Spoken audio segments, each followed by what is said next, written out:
And hello again, everybody. It's the 13th of February, Friday the 13th, and Valentine's Day Eve. And we are in spring training, baby. And there is Brother Jack Dawson. And he has a question. He says, if you purchase Pocket Pennant Run and software, so when you purchase that, you will get the password in your email, and then you'll be able to download the Pocket Pennant Run Manager. So that simple, lifetime upgrades and all that good stuff. So it's that easy. Whether you buy the print and play version of Pocket Pen and Run or you buy the physical game, you get access to the Pocket Pen and Run software, and it will be via password. Um, Again, it's a great game. Lots of updates coming for it this year. I really, I love it. I've played a lot on here. I'll be playing a lot more. So that's simple. So it will set, they'll give you the password once you buy it. And then you just go and download it and install it and get the full install. That way you get all the player pictures and everything like that, Jack. All right, we're returning to our 1971 project here that will eventually be a legacy project as we would head into 1972. And we're actually going to do a pirate game tonight because the Cubs right now in the National League East, tied for second behind my Pittsburgh Pirates. Pittsburgh Pirates right now, best record in baseball at 34-13. The Cubs are 26-22 and 8.5 out. So we will see Fergie Jenkins versus Steve Blass. Jenkins is 7-4 on the season with a 3.12 earned run average. Steve Blass is 6 wins, 1 loss, and a 3.01. So, Jack, I do hope you pick up Pocket Pennant Run. If you don't want to spend a lot of money, you get the print and play version for $14.99. It's such a great game. Hey, Mike, welcome in. He says hello, chat and familia. Mike, hope you're doing well. And I replied to your message. I hope you saw that in Discord. All right. So, yep, it's going to be the Bucks and the Cubs. They're the only two teams in contention playing on this day or atop the race. I mean, we've got some other pretty good matchups too here. There's another two teams in contention. So Jim Palmer versus Tommy John, the Baltimore Orioles versus the Chicago White Sox. So fun stuff. Oh, yeah. Oh, Mike just wanted to make sure that you got that message. So it's great to see you, buddy. It is great to see you. So we're broadcast after me. Yeah, hoping as well. Hard to say on a Friday night what'll happen, but yeah, definitely. So I don't want to make this broadcast too long because Saturdays are my early day at work. So I'm trying to decide between the Cubs and the Bucks, or the Orioles and the White Sox. Let me see. The Chicago White Sox are in second place, 6.5 behind the Oakland Athletics, and the Baltimore Orioles are right now 5.5 back behind Mike's New York Yankees. The Yankees already on this day, we did the other night, game one, but the Yankees swept in a doubleheader by Oakland. So the weird one that's not playing out right now is San Francisco Giants. They're 7 back at 23-27. But again, you never sort of expect perfection or exactly as it was, or it wouldn't be fun. Hopefully Sunday evening, Bernie and I will be on with Diamonds and Dice podcast, and we're going to be talking about expectations when playing what if seasons, or what if projects, and also season replay projects. So hopefully you'll join us. That's usually around 10 p.m. Eastern. So think about those expectations and bring them to the chat-a-rooney, man. It'd be great to have you guys, as always. All right. I think we'll go ahead and do the Pittsburgh Pirates, Chicago Cubs tonight, and then we'll do Baltimore and Chicago another night. So let's get on this so Mike can get to his broadcast. And let's go. We'll be playing at the Cookie Cutter Three River Stadium today. This is not what Three Rivers looked like in 1971, but I'm not going to run around and try to find a 1971 picture. I could use Mike Silva's ballparks in here, but this will serve. All right, facing Fergie Jenkins, man.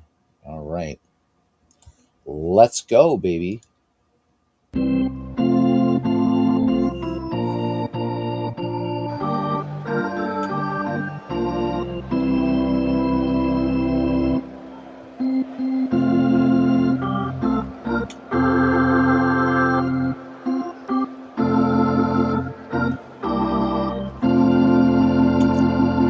And welcome to Three River Stadium for today's game between the Chicago Cubs and the Pittsburgh Pirates.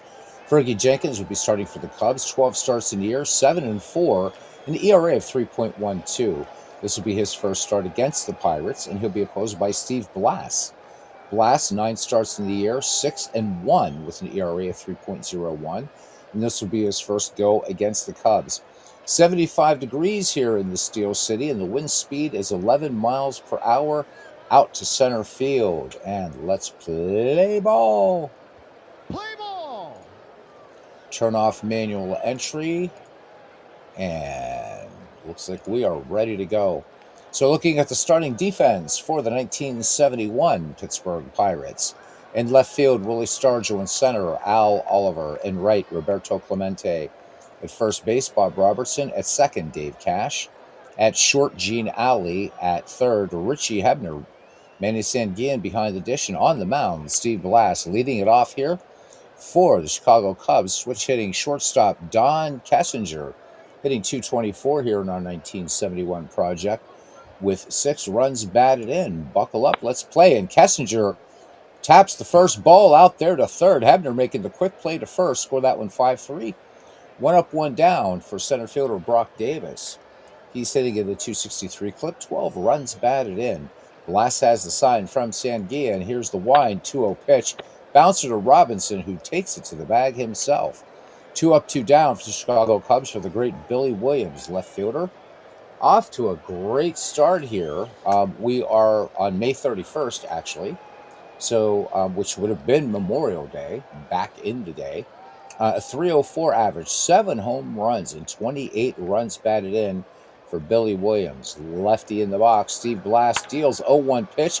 Grounded deep to third. Hebner to Robertson. The Cubs go 1-2-3. We go to the bottom of the first inning. The Chicago Cubs nothing. And the Pittsburgh Pirates coming to bat. Starting defense for the Chicago Cubs will be Billy Williams in left. Brock Davis in center. Johnny Callison in right field. Jim Hickman at first. Glenn Beckert at second. Don Kessinger at short. Ron Santo, the great Ron Santo, at the hot corner. J.C. Martin catching, and Fergie Jenkins on the mound. Welcome in, Mick. He says, is it really baseball if it's played on carpet? No, man, you're absolutely right. I love my Pirates, but I'm glad this ballpark and all those cookie cutter carpet things don't exist anymore. I don't like the way the third baseman's playing. I just want to fix this really, really quickly. Stay tuned right after my game, or our game, however you guys want to play it. Oops, I don't want the third baseman quite right there. That's good. As Sports Time Machine is going to be broadcasting. Jeff Ray is here. He says, hope he doesn't jinx the Bucks. Best record in baseball right now. Hopefully, we keep it that way. All right, leading off for the Pittsburgh Pirates, Dave Cash, the second baseman, hitting .364, 2 home runs, and 23 runs batted in. Fergie Jenkins ready to deal. 1-0 pitch, and Dave Cash lines this one to right, and the Buccos wasting no time getting a base runner aboard. Dave Cash with 5 steals thus far this year. In the real 1971, Dave Cash pilfered 13. Here's Richie Hebner. Hebner hitting .285, 7 home runs, 25 runs batted in. And Mike says, and let me pop out these comments, a little easier to see them then for me. Yep. So Mike says it's going to be 1930 opening day. Ah, that's excellent. Mick says, I think I hated AstroTurf as much as you despise the DH. Yeah, man. I mean, bad stuff. Just bad stuff. And of course, if you guys saw that documentary about Veterans Stadium, and the Monsanto thing and how many of those Phillies died. Oof, bad stuff. All right, here is Richie Hebner. 1-0 pitch. Hebner, soft liner, right to Hickman. Dave Cash getting back quickly. One up, one down, or one down, I should say. And here's Roberto Clemente. 304 average for him, 7 home runs, 32 runs batted in. So Yankees versus the A's, 1930, Strat Max. Those A's are tough. Tough, tough, tough. So that's going to be a lot of fun. Jimmy Fox and Lou Gehrig and Al Simmons and Babe Ruth, Lefty Grove, Herb Pennock. Oh, my God. 1930, that's excellent, man. Battle of the Titans, Mike. Battle of the Titans. One of the pluses about playing dead ball 19th century baseball in the older stadium. Yes, absolutely. No DH and no carpet. All right, here we go. Jenkins to Clemente, 2-2 pitch. Grounder, Hickman to Kessinger, back to Hickman. 3-6-3, inning-ending double play. The Buccos get a hit, and that's it. We go to the top of the second inning. We are scoreless in Pittsburgh. Glenn Becker leading it off, and then Ron Santo and Hickman. All right, for Glenn Becker, hitting .358, 2 home runs, 14 runs batted in. Steve Blass, 0-2 pitch. This one popped high to short. Gene Alley and Dave Cash converging, but Gene Alley will make the call and the grab for out number 1. All right, Blass now will face Ron Santo. He has 7 dingers. 260 average, 29 runs batted in for the Cubby Hall of Famer. 1-0 pitch, grounded deep to short. Alley up with it. Bad throw. Robertson has to chase it toward the dugout. And that's going to be an error on Gene Alley. So his 6th score that one, E6. And Ron Santo now in scoring position. And here's Jim Hickman. Hickman, 258, 7 home runs, 20 runs batted in. Blass with a check of the runner, comes to the set, and the 0-2 pitch. Fly ball left, this one twisting foul. Stargell giving chase, but it will make the seats. Hickman back in the box, 0-2 pitch, bouncer back to the mound. Blass looks the runner back, fires on to Bob Robertson for the second out of the inning. Here is Johnny Callison, a family favorite. Callison hitting just .194, a home run, and 11 runs batted in. Callison's heyday, of course, with the Philadelphia Phillies.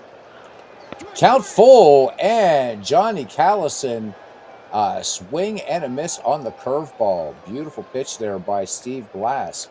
No runs, 1 hit, and 1 error. We go to the bottom of the second here through the stadium. No score. Willie Stargell, Al Oliver, and Bob Robertson due up for the Buccos. Willie hitting .302, 14 home runs, leading baseball right now, and 31 runs batted in. I believe he's taken over the lead from Sal Bando. 2-0 pitch. This one is open. The window, Aunt Minnie. Willie Stargell goes yard for the 15th time. 343-foot shot by Willie Stargell, and the Buccos out to a 1-0 lead. That's right, grass and dirt fields. Absolutely, Mick. All right, here's Al Oliver getting the start today. Al Oliver hitting .291, 4 homers, 32 runs batted in. So, Mick, I believe it was you that talked about how Fergie would give up a lot of home runs, but they were solo shots. We saw that in a game a week or so ago, and we see it now. So Jenkins giving up the home run to Willie Stargell. All right, Oliver in the box. Jenkins, 1-1 pitch, and this one line foul. No, not. This one down the line. It twists off the bag fair. So Al Oliver picks up his 15th double of the season. So the Buccos with a runner in scoring position. Here's Bob Robertson. He's got 10 homers notched to his belt. 257 average and 36 runs batted in for him. Al Oliver out there at second has stolen 2 bases thus far this season. Jenkins comes home, 1-2 pitch, grounded deep to short, Kessinger to Hickman, and Oliver will hold second, 1 down for Manny Sanguillen. Manny hitting .309, 19 ribbies, including 2 home runs. Jenkins with a 2-2 pitch, and Sanguillen swings and a miss on a curveball. Out number 2, here's the late-hitting Gene Alley. Gene does have 2 dingers, 17 ribbies, and a .222 average, and just take a brief moment here to say memory eternal to the great Elroy Faith. Going to that great diamond in the sky at age 97. I would say that's a damn fine run there. Jenkins deals. First pitch swinging by Gene Alley. High fly ball. But this one caught by Davis for out number 3. The Pittsburgh Pirates pick up a run. The Willis Stargell home run. 2 hits, no errors. 2 gone here at Three Rivers Stadium. And it's 1-0 Pittsburgh. Remember, 1930s opening day on Sports Time Machine. As Mike says, clear the deck, cannonball coming to the Allegheny. Absolutely. So for those that may not be aware, the Pirates' very first home was on the North Shore, and that was Exposition Park.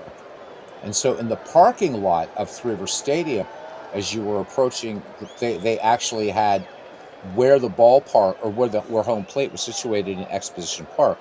They then moved to the Oakland section of Pittsburgh in June of 1909 and played at Forbes Field until the opening of Three Rivers back on the North Shore, and of course PNC Park also in the North Shore. So, but a little Pirate trivia for you there. And back in Oakland at the University of Pittsburgh, the left field part of the left field wall is still on campus, and home plate is encased in glass where it was at Forbes. No no-hitter was ever pitched at Forbes Field, by the way. So there you go. A little bit of Bucco trivia for everybody. And Cousin Castro joining us for 1971 baseball. Someone else that posted the solo home run on Jenkins. Okay, I thought that was you, Nick, but might have been Greg Gorecki, maybe, now that I'm thinking of it. All right. J.C. Martin hitting .245, 2 home runs, 8 runs batted in. Fergie Jenkins waits on deck. All right, blast into the wind, and Martin first pitch swinging high and deep to left. Stargell at the wall makes the catch. 1 up, 1 down, and here's Fergie. Fergie hitting .212. He has a home run, 2 runs batted in. Blast deals, 0-2 pitch, high fly ball, deep to center. Oliver tracks it to the track and gloves it for out number 2. Don Kessinger now, we're back at the top of the order for the Cubbies. He grounded to third back in the first. It's 2 away here, top of the 3rd inning. Blast deals. Kessinger sends this down the line, twisting foul, and that will make the seats as Clemente watches it land. Count 0-2. Kessinger, hard liner into center field. Oliver getting to that ball quickly, hit it too hard, really, right to Oliver to make, and I have 2 cats pulling at my the cord for my headphones right now. You two are so bad. You two are bad kitties. All right. So a runner aboard here for Brock Davis, who grounded to first last time up. Blast brings it home. 1-1 pitch. Grounder to Gene Alley. Smooth play there by Gino to retire the side. So no runs, 1 hit, no errors. We go to the bottom of the 3rd. The Pirates leading 1-0. Darcy, get down, or I'm going to get Cousin Ken Castro to correct you. Oh, these cats are so bad, but I love them. All right, Steve Blass, Dave Cash, and Richie Hebner due up. Blass hitting .136 with 4 runs batted in. Fergie Jenkins has the sign from J.C. Martin. 1-0 pitch. Blass, tapper back to the mound. Jenkins off the left of the hill. Feeds it to Jim Hickman for the 1-3 putout. Back at the top of the order now, Dave Cash opened it up with a single back in the first. Jenkins brings it home, 0-2 pitch, and this one lined hard down into the corner and left, and look at Dave Cash So single and double, we'll take it, and we're not going to jinx it further than that. Runner in scoring position for the Bucks, and Richie Hebner lined out to Jim Hickman back in the first inning. Cash, good leadoff first. Jenkins brings it home, 1-1 pitch, and this one diving stop out there by Brock Davis. Wow. That one would have gone all the way to the wall, and Dave Cash could have practically walked home. All right, so 2 down, and here is Roberto Clemente. Grounded into a double play, an inning-ending double play, back in the first inning. Jenkins brings it home, 1-0 pitch, grounded to Kessinger, on to Hickman, 6-3 put out. So the Buccos pick up a hit. They waste a double, and after 3 complete here at Three River Stadium, it's 1-0 Pittsburgh Pirates. Once again, we're going to go over to Mike's house after this game. Opening day, 1930.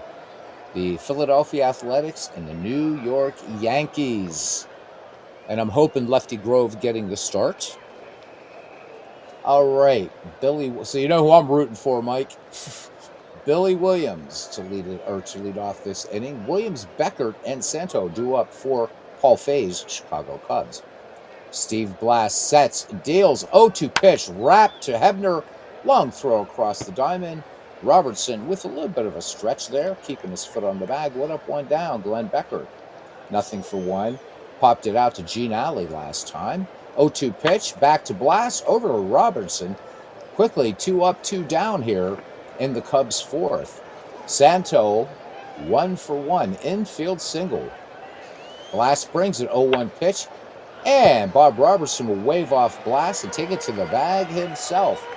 So the Cubbies go quietly. We head to the bottom of the fourth here at Three River Stadium. 1-0 Pittsburgh Pirates. Willie Stargell, Al Oliver, Bob Robertson due up. A lot of power in this Pittsburgh Pirates lineup here. If you look at the number 2 through the number 6 hitters, all in double digits. Back in the actual 1971. So Stargell with a homer last time up. Jenkins deals, 1-1 pitch. Willie Stargell, line drive, and Johnny Callison backs up and takes it on the hop. So Stargell now with a home run and a single. Al Oliver, 0-for-1. He doubled his last time up. 0-1 pitch. Al Oliver, base hit into left field. They're going to hold Stargell at second. Buccos 2 on, nobody out. Ducks in the pond for Bob Robertson. He grounded to short back in the second. Bucco first baseman in the box. Jenkins deals, 1-2 pitch. Fly ball, medium deep to center. And that will be out number 1 as Brock Davis makes the catch. Manny Sanguillen is 0-for-1. He whiffed against Fergie Jenkins. Jenkins in the game, given up a strikeout thus far. Doesn't look like he's walked anybody. Jenkins brings it. Sanguillen up the middle. Kessinger, Beckert to Hickman. 6-4-3, inning-ending double play. No runs, 2 hits, no errors. We go to the top of the 5th inning. Good little pitching duel going on here between Steve Blass and Fergie Jenkins. It's 1-0 in favor of the Pirates. Jim Hickman, Johnny Callis, and J.C. Martin due up for the Chicago Northsiders. Last time up, Jim Hickman grounded out to Steve Blass. 1-1 pitch, hard grounder to Gene Alley, routine 6-3 play. 1 up, 1 down. Johnny Callison struck out back in the second. Blass, 2-2 pitch. Robertson takes it to the bag himself. Game moving quickly. 2 down here in the top of the 5th inning. When we get to Mike's game, J.C. Martin is 0-for-1. Gave it a ride deep down the left field line. Blass winds and fires, 1-2 pitch. And this time it's going to be Dave Cash, Bob Robertson. The Cubbies go quietly. We go to the bottom of the 5th inning. Steve Blass pitching a 2-hit shutout thus far. Pirates leading this one 1-0. And we will see the bottom of the order. Gene Alley, Steve Blass, and then we swing around to Dave Cash. Dave Cash with a single and a double in this game. Gene Alley flew out to center field last time up. Fergie winds and deals, 0-2 pitch, and big cut and a miss. Fergie Jenkins dropping the hammer. on Gene Alley. So 1 away now. Steve Blass, he is nothing for 1. Grounded back to his opposite number. 1-0 pitch. Blass gives it a ride, but Johnny Callison, 3 steps to his right, gloves it for out number 2. Dave Cash, 2 for 2. Jenkins deals, 0-1 pitch, and shallow right center. Johnny Callison makes the grab. The Bucks go quietly. We head to the top of inning number 6 as D. Scott Howard joins us here through River Stadium in 1971. Hope all's well with you out there, D. Scott, in the beautiful Pacific Northwest. All right, 9-1-2 due up for the Cubs. Jenkins, Kessinger, and Davis. Fergie last time flew out to deep center, gave it a pretty good ride. Blass checks the signs from Manny Sanguillen, and 1-1 pitch. Fergie Jenkins picks up the Cubs' 3rd hit of the game. Base hit into left. So Fergie aboard and brings up Don Kessinger. Singled his last time up, 1 for 2 today. Sanguillen out to have a quick word. Back behind the dish. Blass lets it go. Bunted by Kessinger. Only play will be to first. So usually see the pitcher sacrificing, but the pitcher moves to second. So tying runner in scoring position for the Chicago Cubs brings up Brock Davis. He has grounded out twice in this game, to first and to short, respectively. Blass brings it, 1-1 pitch. Gene Alley has it. They look Jenkins back, and they will get Brock Davis for out number 2. Today's game brought to you by Iron City Beer, which I don't drink, by the way, but there you go. Great Billy Williams, nothing for 2. He is grounded to third twice in this game. Blass deals, 1-2 pitch. High and deep to right. Clemente with the leaping grab makes the catch. It runs 1 hit, no errors. Bottom of 6 now. 1-0 Pittsburgh Pirates. Richie Hebner, Roberto Clemente, Willie Stargell due up. Richie has lined out twice in this game. Jenkins with a 1-2 pitch and change-up, strike 3 called. Richie fooled badly as Fergie pulls the chain there. Roberto Clemente, nothing for 2. He's grounded out twice, 1 time into a double play. 0-2 pitch, bounding ball to first. Jim Hickman takes it to the bag himself. 2 up, 2 down. Willie Stargell 2 for 2 in the game. Solo homer and a single. Jenkins deals and high fly ball to right. Johnny Callison saunters over, makes the grab. The Bucks go in order. We head to the top of the 7th here at River Stadium. 1-0 Pittsburgh. All right, so Glenn Beckert, Ron Santo, Jim Hickman due up for the Cubbaroonies. And Beckert hasn't gotten it out of the infield. He's popped to short and grounded to the pitcher. Blass deals, 0-2 pitch, and line drive over short into left for a base hit. So Beckert aboard, has a steal this season, just 3 in the actual 1971. And it brings it up the slugging hot corner man, Ron Santo. 1 for 2 with an infield single and a ground out. Blass goes, and this one hit hard to center. Beckert going for 3. He will make it as the throw hits the cutoff man. So runners at the corners, Cubs threatening here in the top of the 7th inning. Brings up Jim Hickman. Blass brings it. Base hit left field. Beckert will score. Hickman with the RBI single, and the Cubs tied up here. It is 1-1 and 1 out. So Santo tagged out by Richie Hebner at third.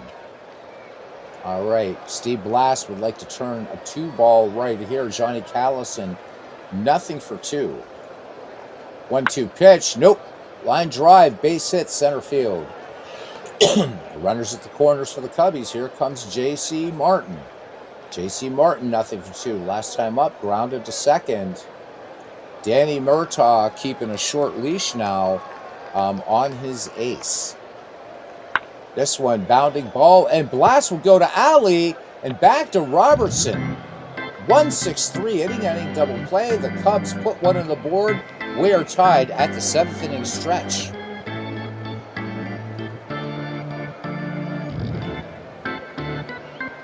We are motoring along. We're just a half hour in and we're We're almost done, unless we get extras.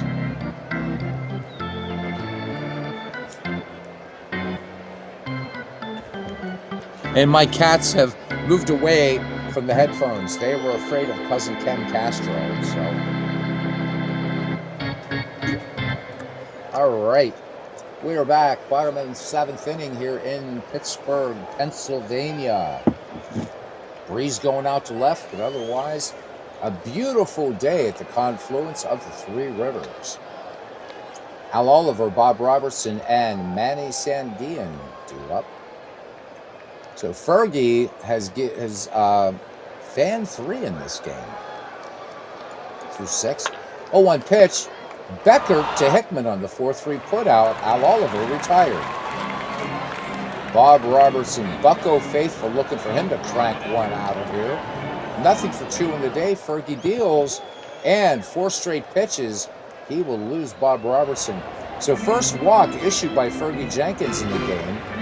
And Manny Sanguillen now grounded into a double play back in the 4th, 0 for 2. J.C. Martin sets the target. Jenkins from the set, and the 2-0 pitch, and pass ball.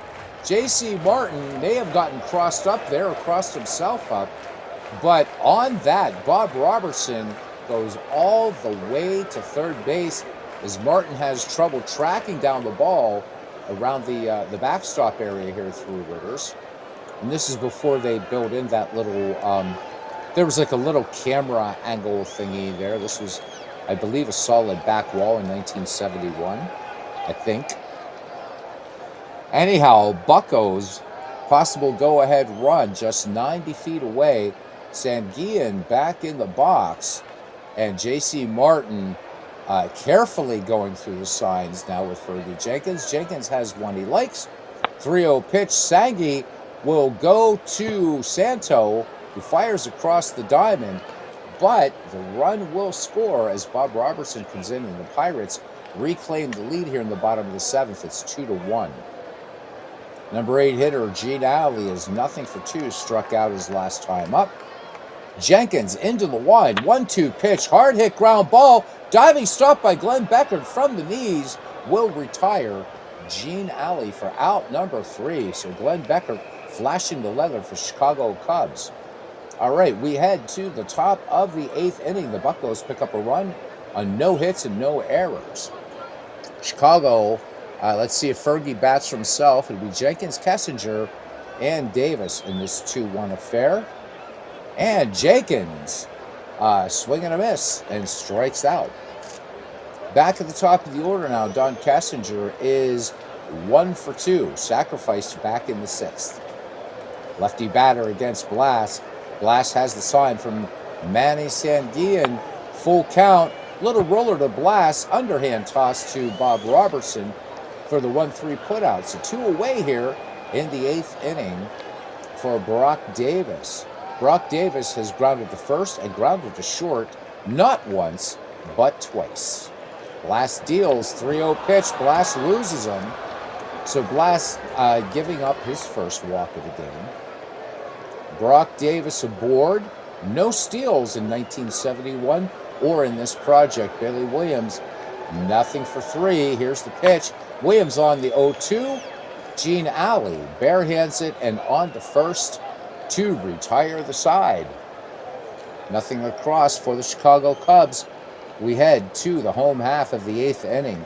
The Pirates lead the Cubs 2-1 here, 1971. Bernie Strom, are we looking at 10 o'clock Eastern Sunday for Diamonds and Dice on this channel, and expectations of what if projects and as played? Are we on, Bernie? Are we on, my brother?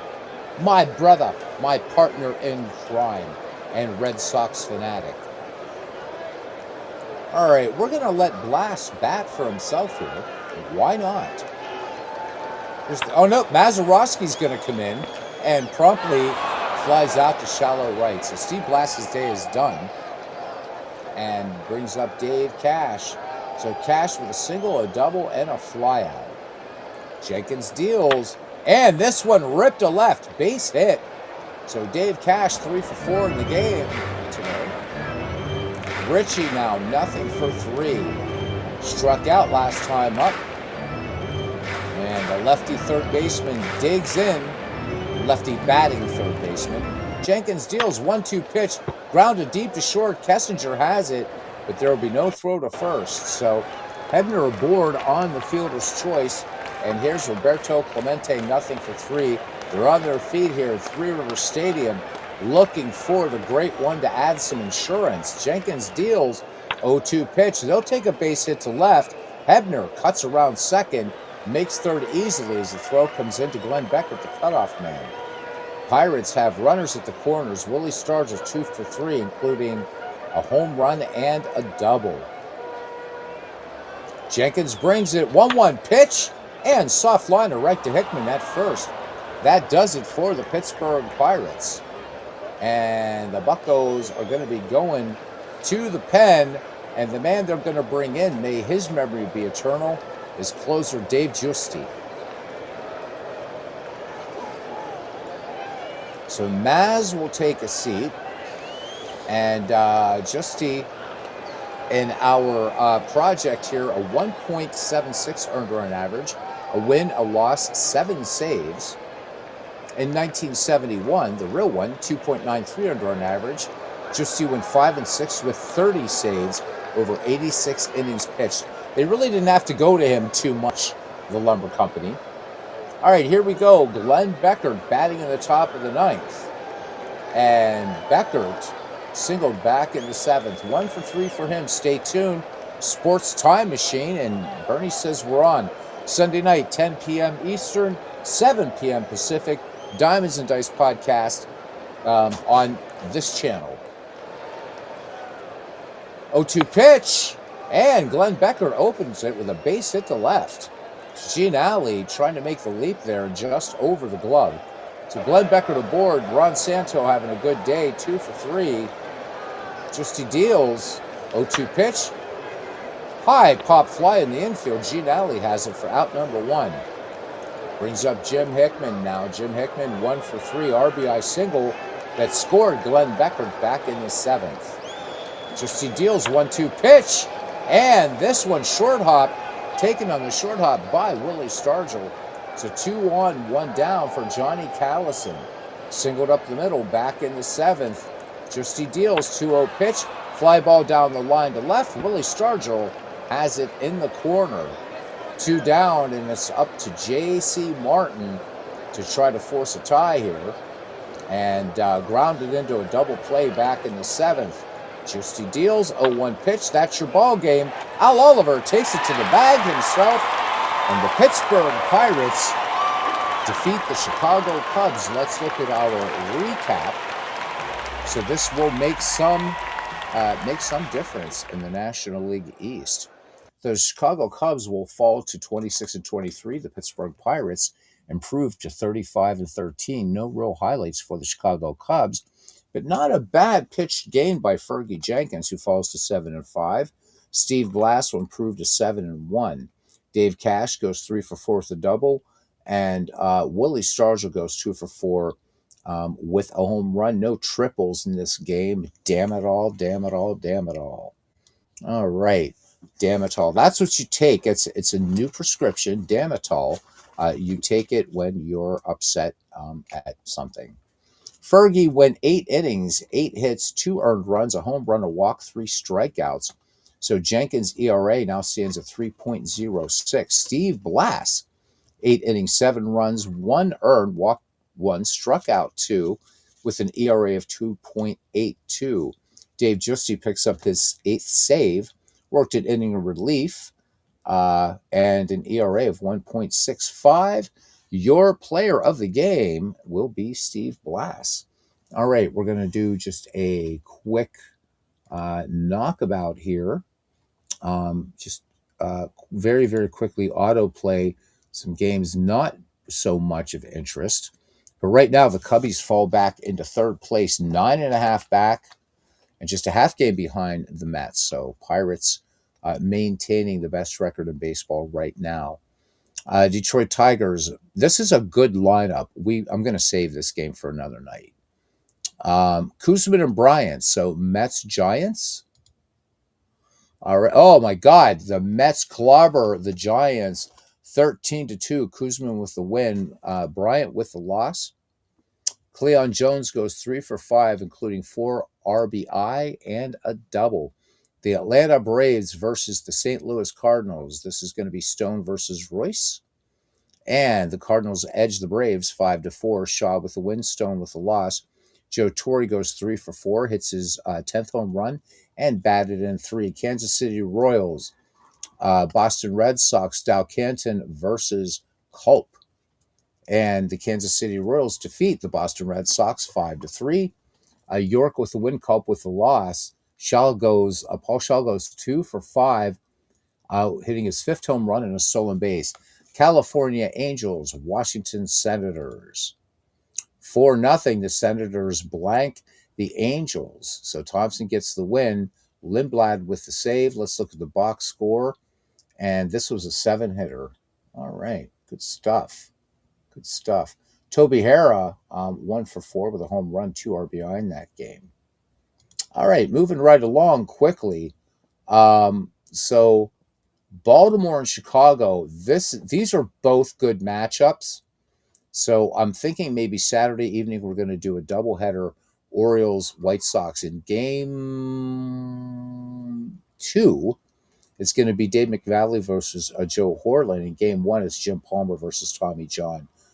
You can't pass it up, and both teams in contention in the American League. We move on now. The Philadelphia Phillies against the San Diego Padres. So Bunning versus Roberts. And this is going to be a 2-1 victory for the San Diego Padres. Severinsen gets the win. I don't know if he's any relation to Doc Severinsen. Horner gets the loss. And Jeff Stat goes 3 for 5 with 2 doubles. All right. Second half of a twin bill here between the Red Sox and the Royals.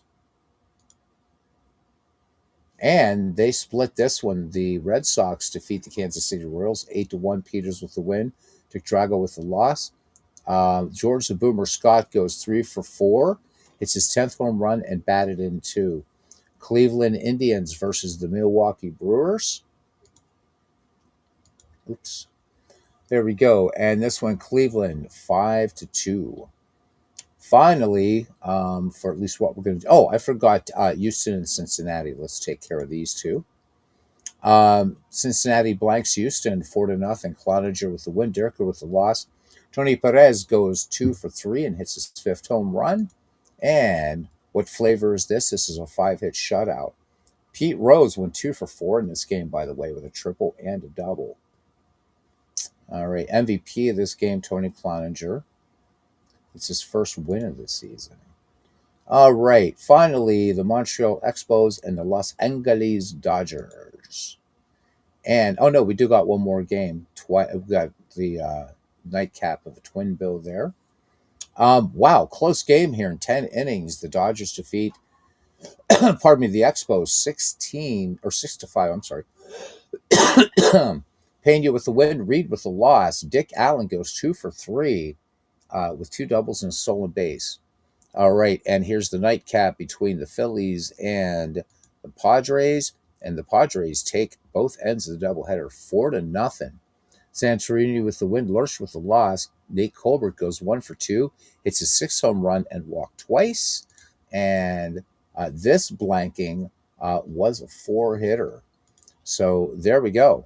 We're not going to worry about standings until we do this little slate of games that we have. After, actually, you know what? Lolich and Cat are going to meet up again. So I don't want to do a triple header. Let's go ahead and just get that one out of the way. Detroit defeats Minnesota 8-6. Lolich with the win, Cat with the loss. Willie Horton went 5 for 5 with a double. So go Willie. All right, so all we have left here on May 31st, 1971 is a doubleheader, Orioles versus the White Sox. And with that, is there another game for 1970? There's going to be lots, Alex. Lots. We're just in May 31st. So we got to finish out these two. But the Pittsburgh Pirates, right now, with the best record in baseball at 35-13. 8.5 up on the Mets, 9.5 up on the Cubs. Mike says he's waiting for some groceries. He'll be ready when he gets here. Please, and so yeah, guys, please subscribe to Mike's channel. A's versus Yankees, going to be a good game. Mike, as soon as those groceries are there where you are, let me know and I'll sign off. Alex, how are you doing, man? I'm getting pretty excited about the 2026 season. Bucko's still working even at this late hour to try to shore everything up. I think we're going to have us a pretty good team this year. I really, really, really do. But the 1971 project, we're going to actually, once this is done, we'll be hitting legacy mode, drafting the rookies that will come in 1972 onto their proper teams. Let's look at standings really, really quickly, even though it's an incomplete day. In the National League East, the Pittsburgh Pirates, 35 wins, 13 losses. Look at that, 729 winning percentage and a comfortable 8.5 game lead over the New York Mets and 9.5 over the Cubs. In the National League West, the San Francisco Giants just underperforming. Houston Astros 5 up on the tied for second Padres and Reds. Mike's New York Yankees. This is a little bit of a dogfight over the American League East. Just 1.5 up on the Tigers and 5.5 up on the Baltimore Orioles. In the American League West, D. Scott Howard says he just subscribed to Sports Time Machine. Excellent. In the American League West, the Oakland A's a 6.5 game lead on the Chicago White Sox at 23-19 for the White Sox. So some good stuff going on. This is a lot of fun. So splitting it between 1970s baseball, and we're also replaying the series that never was in 1904. We're doing that in Out of the Park Baseball. Quickly, about Out of the Park Baseball, if you guys saw the first trailer, this is super early, but the first trailer is out for Out of the Park 27. It's just 1 minute and 7-second video, but at least you guys can see one of the things I was talking about, updated in-game UI. I like the way the scoreboard looks now. It didn't show one thing that I'm pretty psyched about. But the game due out March 13th. I think this is the earliest Out of the Park Baseball has ever come out. So really about a month away. And I mean, I'm beta testing it and it's playing beautifully. They've added not a lot of apparent bells and whistles to the game, but there is just a ton more. There's a lot of baseball physics coming into the game this year. I'm no spoilers. All of these things are in the trailer for Out of the Park 27. There is one thing that I really love that I'm not going to talk about it until they put it on the trailer. But you did see that the schedule screens look really nice. So there's definitely some cosmetic upgrades. They've done overall for historical, again, working with that. Better trade AI still. This one's going to, each year, the game just gets better and better. The only year I was really kind of meh about it was Out of the Park 23. It was still good, but Out of the Park 27 shaping up. So check it out. Again, it's just 1 minute and 7 seconds.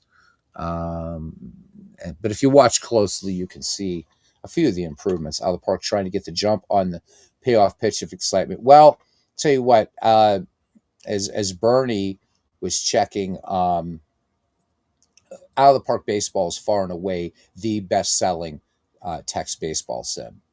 And so while a lot of people are going to be jumping on payoff pitch, yours truly included, payoff or Out of the Park Baseball, with the major league licensing, and just with its incredible depth and the fact that every season's included, among other things. But one of the reasons I think Out of the Park's doing it, D. Scott, is because the World Baseball Classic. One of the features that the trailer does tell you, again, that I already knew, that you will be able to play right along with the Baseball Classic. So you're going to get both. Oh, yeah.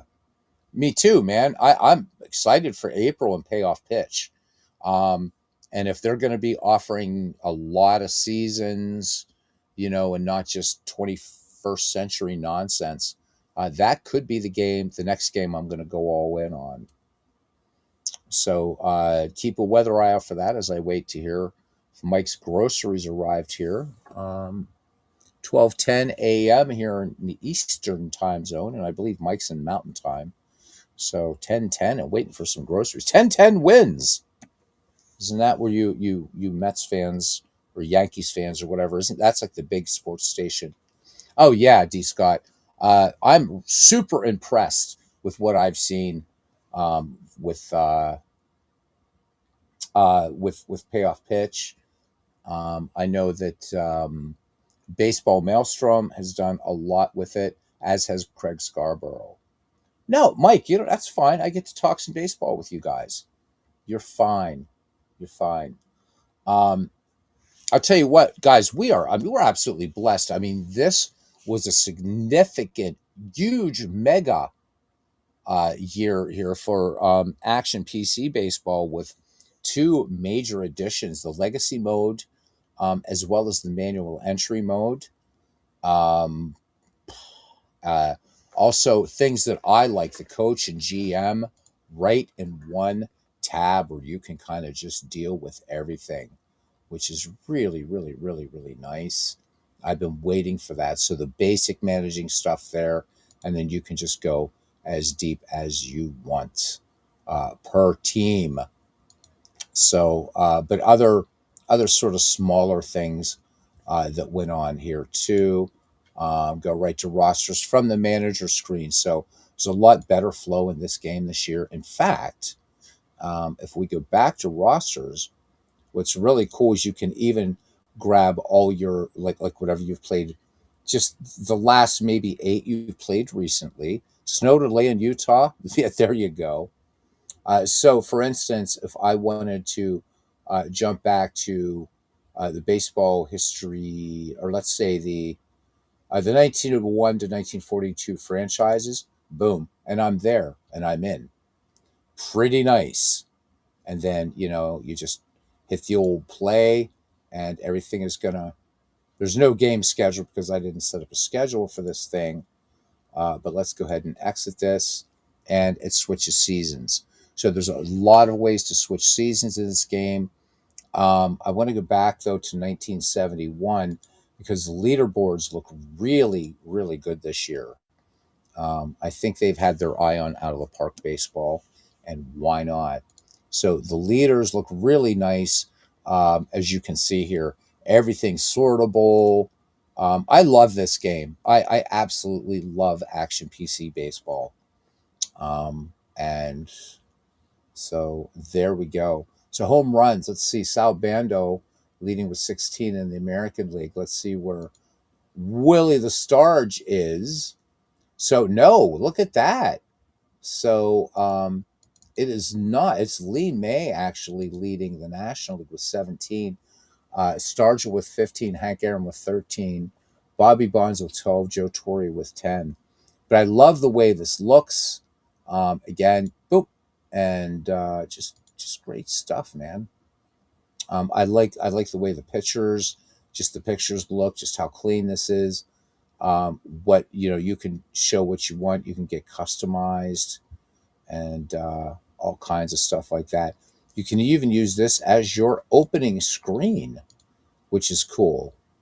So just quickly, this is something you don't see. So let's go back to 1970s all-times franchise great, and let's go back to baseball 1971.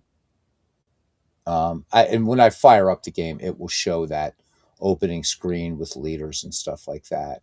Legacy mode is super, super cool. So once we finish 1971, and you've got to complete the season, so it's not like you can just take a season that you've done. You've got to play through the season. Aaron Reed, welcome in.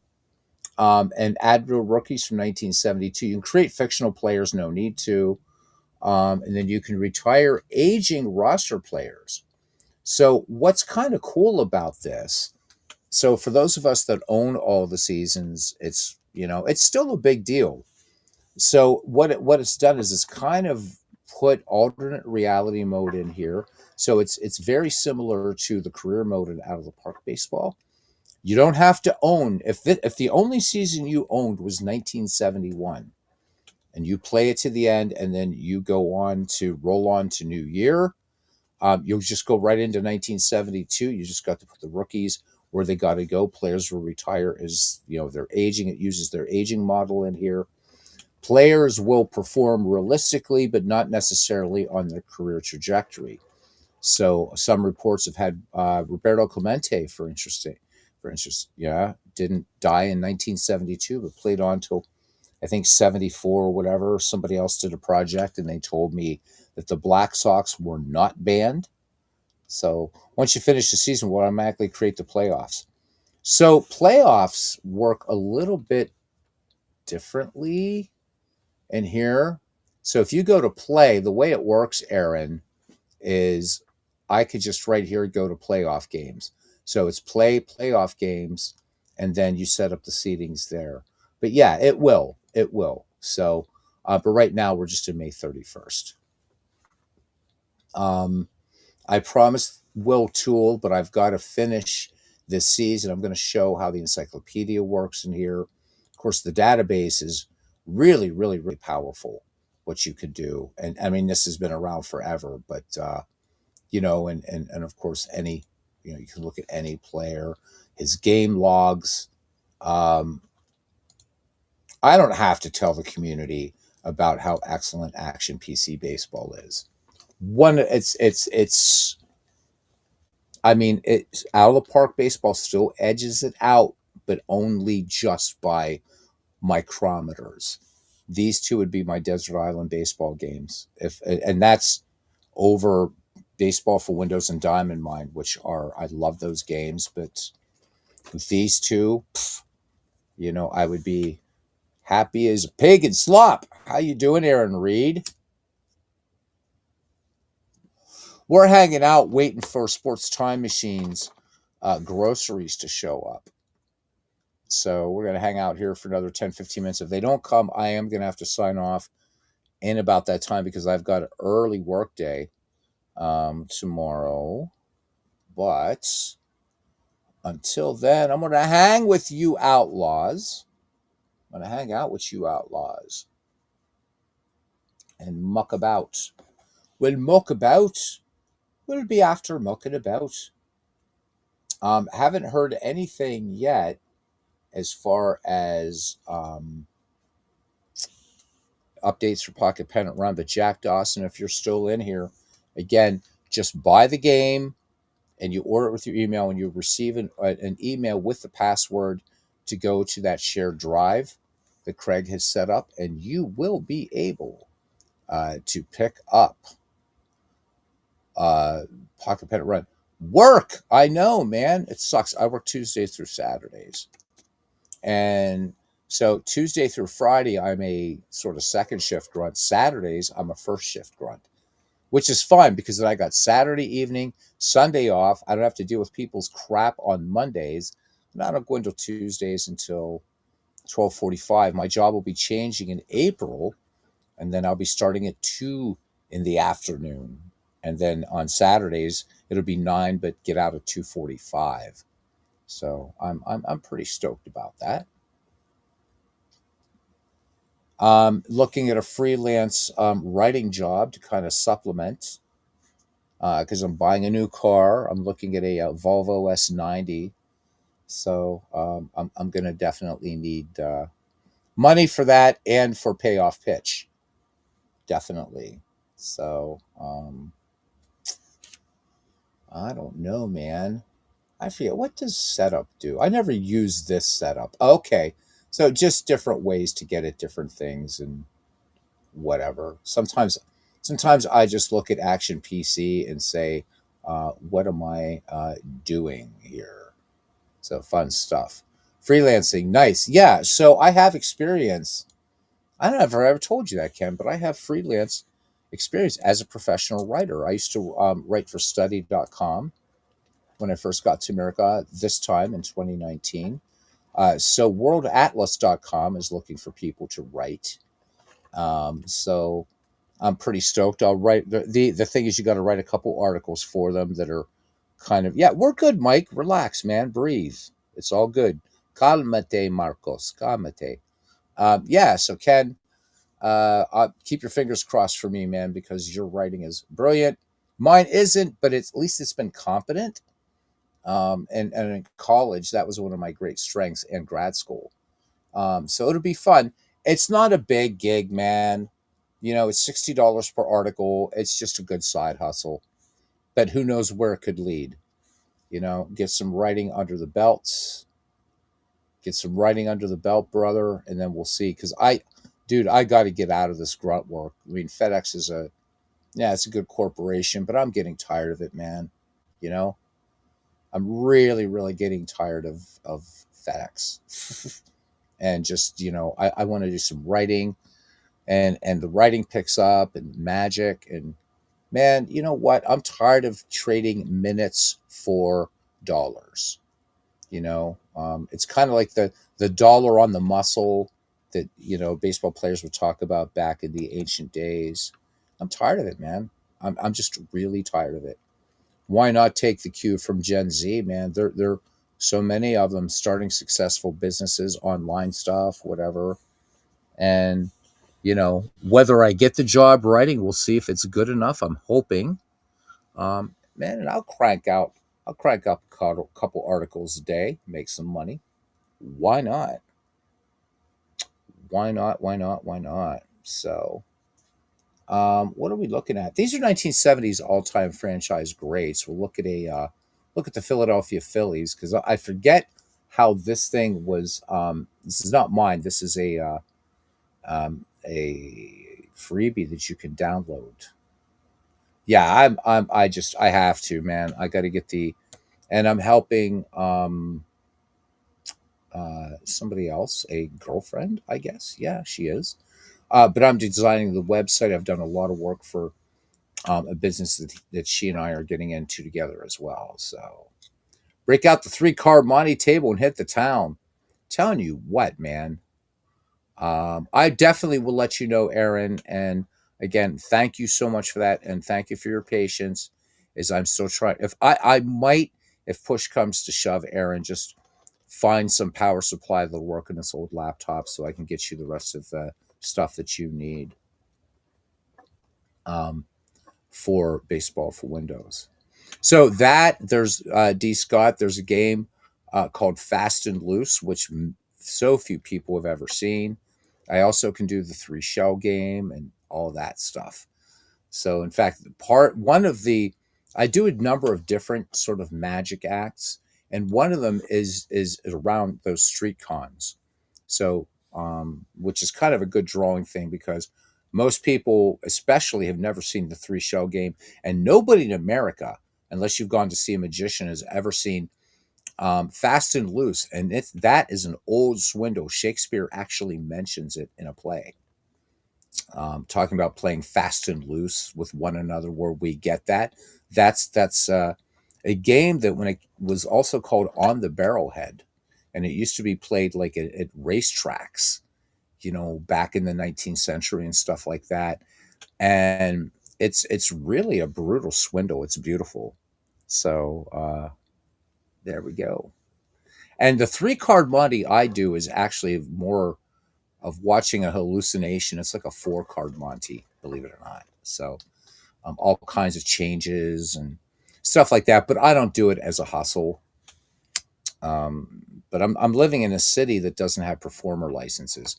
Dwayne Martz joining us here. So we're waiting for Sports Time Machine's groceries to get in, and he gets those put away. And then he's going to be doing opening day, Philadelphia A's, New York Yankees, 1930 in Strat Max. So, Mike, I do hope you stick with Strat Max. It's really, really an excellent product. Dwayne, how are you doing, man? And do you have any intel on when Digital Diamond will be out for this next version? Because I'm excited for that. They pop in Status Pro in there, full bore Status Pro, and I'm going to start playing some Digital Diamond on this channel. So It's the superb baseball game that I rarely play. So Dwayne says he's doing well. Are you off this weekend, brother?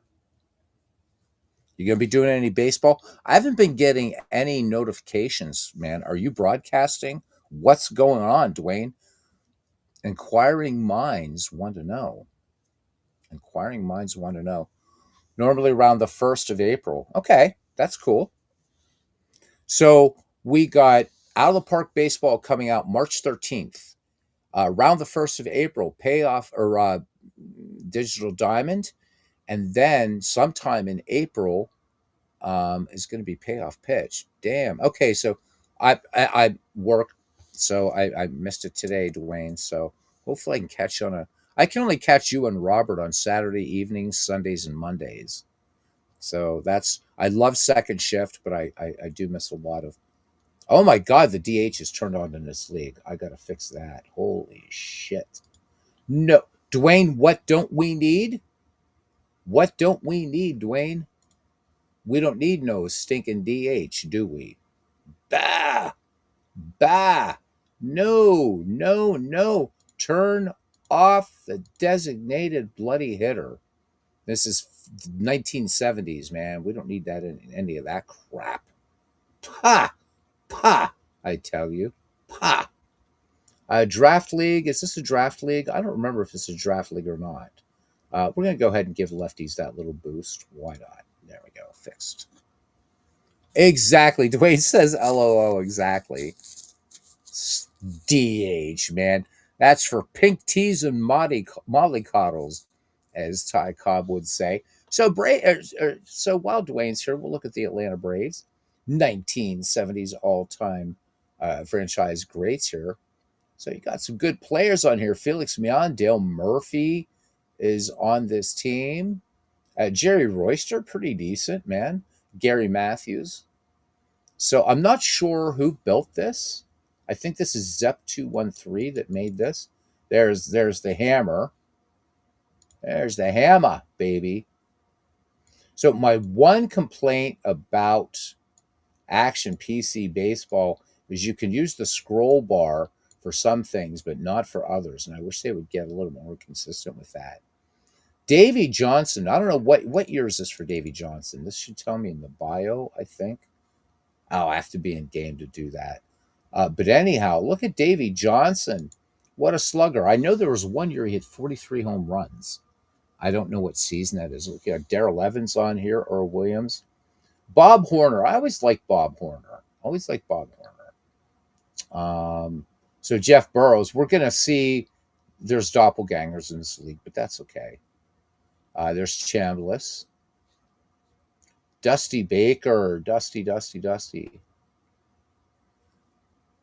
Better be a 41 home run year with the Braves, says Dwayne Martz. So it's kind of an anomaly for Davey Johnson, wasn't it? So I wish, and out of the park baseball, I could look at his whole damn career, but I mean, there you go. So all I've been doing in this right now is just I've just been doing exhibition games in this thing. So which is so previous seasons is going to come up with anything because it's just previous seasons within the game. So pretty good. I got to look at my Pittsburgh. Oh, we got to look at Mike's New York Yankees while he's waiting for his groceries.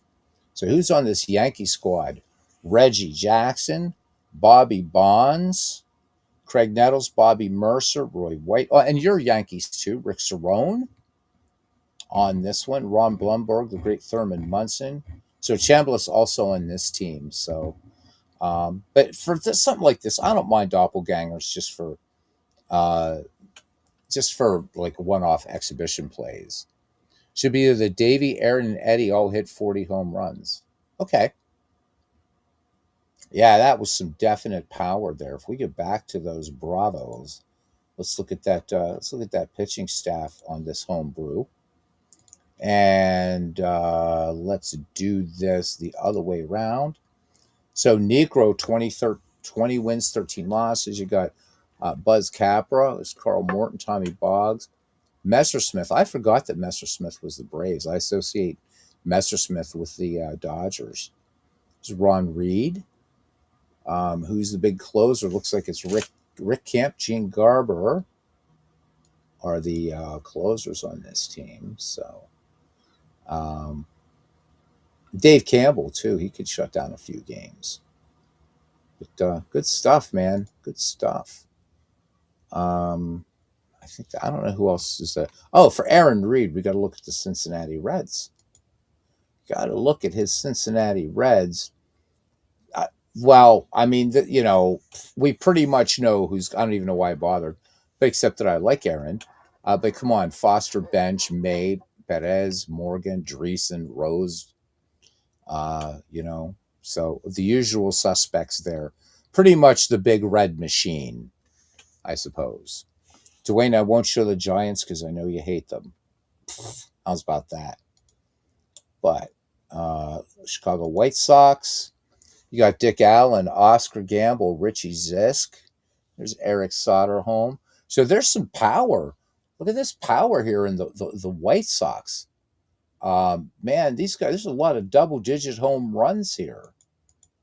Wow. In fact, the only player in the Chicago White Sox who doesn't have double digits in home runs is Walt Williams. So these White Sox could prove to be pretty scary. 2023 Yankees finally beat the stinking Giants today, says Dwayne Martz. I'm still freaked out with you and Ken playing. He's playing 2020. You're playing 2023. You guys are blowing my mind like to bits here. Just you're killing me. You're killing me, Smalls. You're killing me. Look at the Cardinals. Hendrick, Torrey. So again, Joe Torre on a couple teams here. Reggie Smith, Ted Simmons, Joe Haig. There's Keith Hernandez, Willie Crawford. So good stuff. Bake McBride. Again, big fan of 1970s baseball. And that doesn't look like the Wright Bush Stadium to me. But I'll have to have a better look at the picture. So anyhow, Ken said you would enjoy it. Ken says he also finished a 2023 Phillies team replay last year. I know. I thought, Ken, that was just some weird little kind of brain burp that you had, and that you were going to return to the pure faith. But I can see that you, sir, you, the heart and soul of this channel, you are a heretic.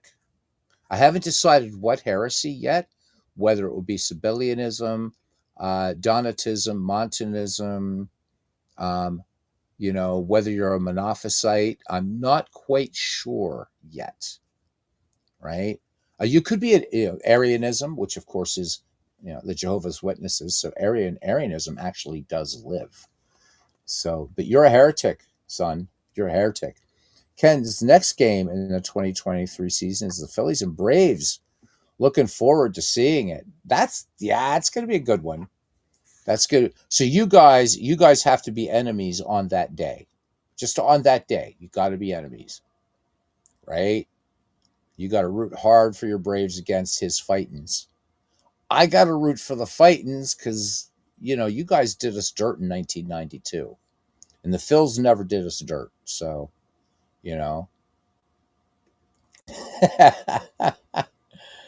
Oh my God. Oh my God. This community, you guys we all need our heads examined. Let's be honest here. We really, really do. Got to get used to that. I can't. No. What do you got? What has happened to Dwayne Martz and Ken Castro? Who are you guys? You're like some neo KGB dudes or something. Ken says you sound like my dad, who said to my mom when I received his first Appy game in '68, "It's just a phase; it won't last." Yeah, I know, right? Meh. God. Yeah, let's face it, man. We're just you know what? You just got to embrace it. You got to embrace it. And damn, if it isn't a cool hobby. I mean, it really, really, really is. And I learned so much about baseball. I'm not going to get used to interleague play, Dwayne. Next thing, Dwayne, you're going to be an advocate for um, for the designated hitter, and that's when I just give up, man. That's when I'm just done. I'm like, are you kidding me? Come on, come on. I can't. I won't let it happen. I will not let it happen. Damn it. I will not. Just mucking about here with Steve Tate's um, franchise greats National League. It still shocks me how many people have Action PC Baseball and haven't downloaded this. I mean, there's like 8 million players on each the American League and the National League. And these are so much fun to play. They really, really are. Let's see if Atlanta, let's see. Let's look at Atlanta 1995. So this is the 1991 to 95 Braves. Look at that. These guys, not a big fan of those Braves, but boy, what a tough team. Justice, McGriff, Gant, Klesko, Pendleton, Javi Lopez, Jeff Blauser, Brian Hunter, Sid Bream. Oh, it hurts, it hurts. Damon Berryhill. Bah, good stuff. Dwayne says thinks the Phillies will probably take 2 out of 3 of the 3, but the Yankees have had a lot of injuries in 2023. So, Dwayne, you're doing this in Digital Diamond and Appamaster, is that right? The 2023 that you're talking about? Now, see, I still need a lot of schooling in Digital Diamond because I didn't realize that injuries could be enabled or disabled in that game. I got to fire it up some night again, but I'm going to wait for the new version to come out. Now, so you see, turned on the DH in this league. I'm not happy. Well, damn it, you kind of have to because, well, not in the National League. No way, man. No way. No. Okay, so DH is turned off here. Okay, that's good. We're not having that DH in the National League. Not going to happen. Just not going to happen. There he is, Roy Face, man. 14-4 over this 1958 to 1962 um, 5-year rate. This 5-year stretch, a 2.77 earned run average, and yeah. All right. Wait, never mind stream issues. Oh man, come on, Mike. You're killing me over here, Mike. You're killing me over here. So, Mike, do you think it might be your settings and restream rather than um, like your internet? Or because, I mean, I don't know how things out there in Utah, though, but I got to think you guys, of course, I don't know if you're not near Salt Lake, maybe not. I don't know about, many of the other cities there um, in Utah. That sucks, Mike. I really want you to be back broadcasting, man. Oh, you're trying. It's a new computer and settings. Yeah. Man, I just went through it 2 weeks ago. It sucked. And that's what's kept the McGreevy League on hold, is getting everything migrated over. I just got Diamond Mine migrated over, but Full Count's not on here yet. Pure Sim's not here. Strategy Baseball. I'm still moving things over and getting used to the new settings and blah, blah, blah, blah, blah. But in the end, it's worth it, brother. But yeah, just check your settings and see. There's got to be some things that you can switch on, switch off, because I've noticed that with certain streaming platforms that you're gonna have that, man, and it's not fun, brother. It is not fun at all. I have no idea how Steve has these set up because I know the Bucks have their. Let's close this. Close. Where are them Pittsburgh Pirates? There they are. Modern Buccos with McCutcheon and Jones, Walker, Alvarez, Polanco, whatever. So, but yeah, Mike, I mean, I'm going to do something here real quick. Let me get out of here. Look at that. Everybody's shocked. They're like, There's hardly any icons, man. But I'm going to bring up this and baseball max. So we are going to do a 19th century game on this some night when Ken is ready. But Mike, this is such guys. This is a good pro. It's worth it. I would definitely um, suggest getting this game. It's really good. It's worth the $20 a month. Besides that, what else am I going to buy on it, right? So there we go.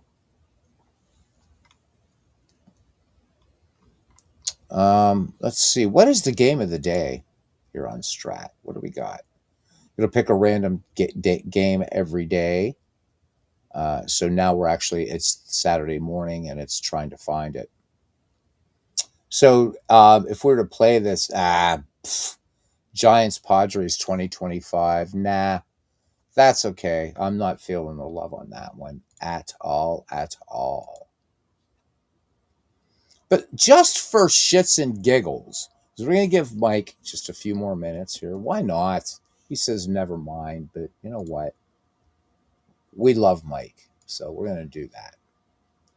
Okay, we're going to turn off the designated hitter. We're not going to play a game. I just want to look at some player cards. It'd be kind of fun. Day game, please. We're going to the 19th century. All right. And let me see. So home team, let's, Mr. Peabody, go back into the way back. Oh, 1871. I'm sorry. I said 1876, 1871. So the home team should be the Providence Grays. I believe they should. There they are. Blink. Old Haas would be starting. I want to look at Old Haas's card. And we will pit them against the Bean Eaters of 1894, I think, just for giggles. So let's go to 1894. I love just scrolling back. It's so much fun. 1894, Boston. Oh my God, what a game this will be, Ken. Nichols versus Radbourn. Nichols versus Radbourn, brother. So we got Start, Farrell, Hines, Denny, Carroll, Irwin. There's our buddy Gilligan, man. Charlie Sweeney, Old Haas batting in the 9th spot. We would be able to adjust this lineup, but I just want to look at Radbourn's card. So Strat guys, there's Old Haas Radbourn's card. Let's look at his ratings. So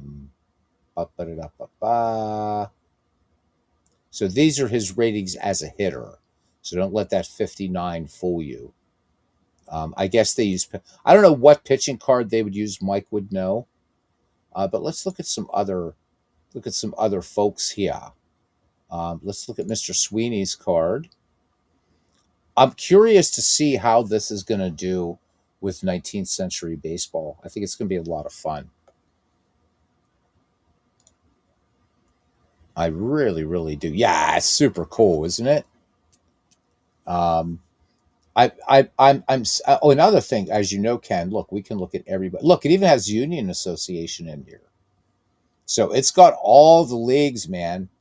I mean, how cool is that? So we can look at Sweeney, 1884 Union Association. Go back, and then we can look at his rate. We can look at his card for the. Oh my God! Look at Sweeney in the Union Association. That 3-column looks pretty sweet, and right on both sides there, pretty nice, man. I guess it's the same thing. Oh no, it isn't. That's an 18 to 20 and a 13 to 20, but still, yeah, good stuff. So, and then, boy, you got Long, Nash, Duffy, Lowe, Bannon, McCarthy, Tucker, Ryan, and Nichols versus Radbourn. I mean, does it get any better? Even if we didn't change the lineups, does it get any better than that, man? I love it. I just absolutely love it.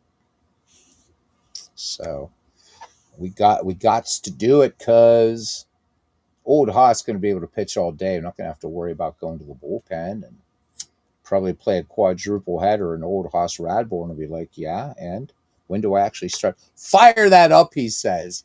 I can fire it up for a few minutes. I'm not going to be able to do the whole 9 inning game, but we'll do a couple innings until Mike says he's ready or until I'm like, I got to go to bed. All right. So 19th century baseball.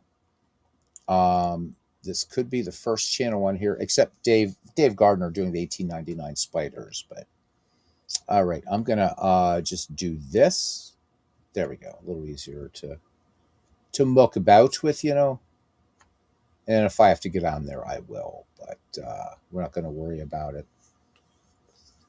There's 3 or 4 under. There's a lot of good players. Mick, if you're going to take over David Lando's team, you got a great team. So let me know. Again, there's not going to be a lot of you're not going to have to do a lot of um, what am I talking about? It's not going to be a huge commitment. Max has everything back to 1871. Welcome in, Todd. I needed you to correct my cats earlier. They were being bad. All right, Herman Long leading it off here against Old Haas Radborn. Welcome to Providence, Rhode Island. And Herman Germany Long. This is going to be fun. I think it's going to be fun. Oops, turned that off. I'm sorry. And here we go. Radborn. First pitch of the game. And this is going to be a ground ball. Jack Farrell will fire on to Joe Start for the 4-3 putout. 1 up, 1 down. And Radborn will face Billy Nash. Exhibition game. This is the Boston Bean Eaters of 1894 versus the Providence Grays of 1884. And here is the pitch from Old Haas. And this one's going to be popped out towards second. Jack Farrell busy. He has it. 2 up, 2 down here for the Boston Bean Eaters as Hugh Duffy, Hall of Famer, in the dish. Hall of Famer versus Hall of Famer here.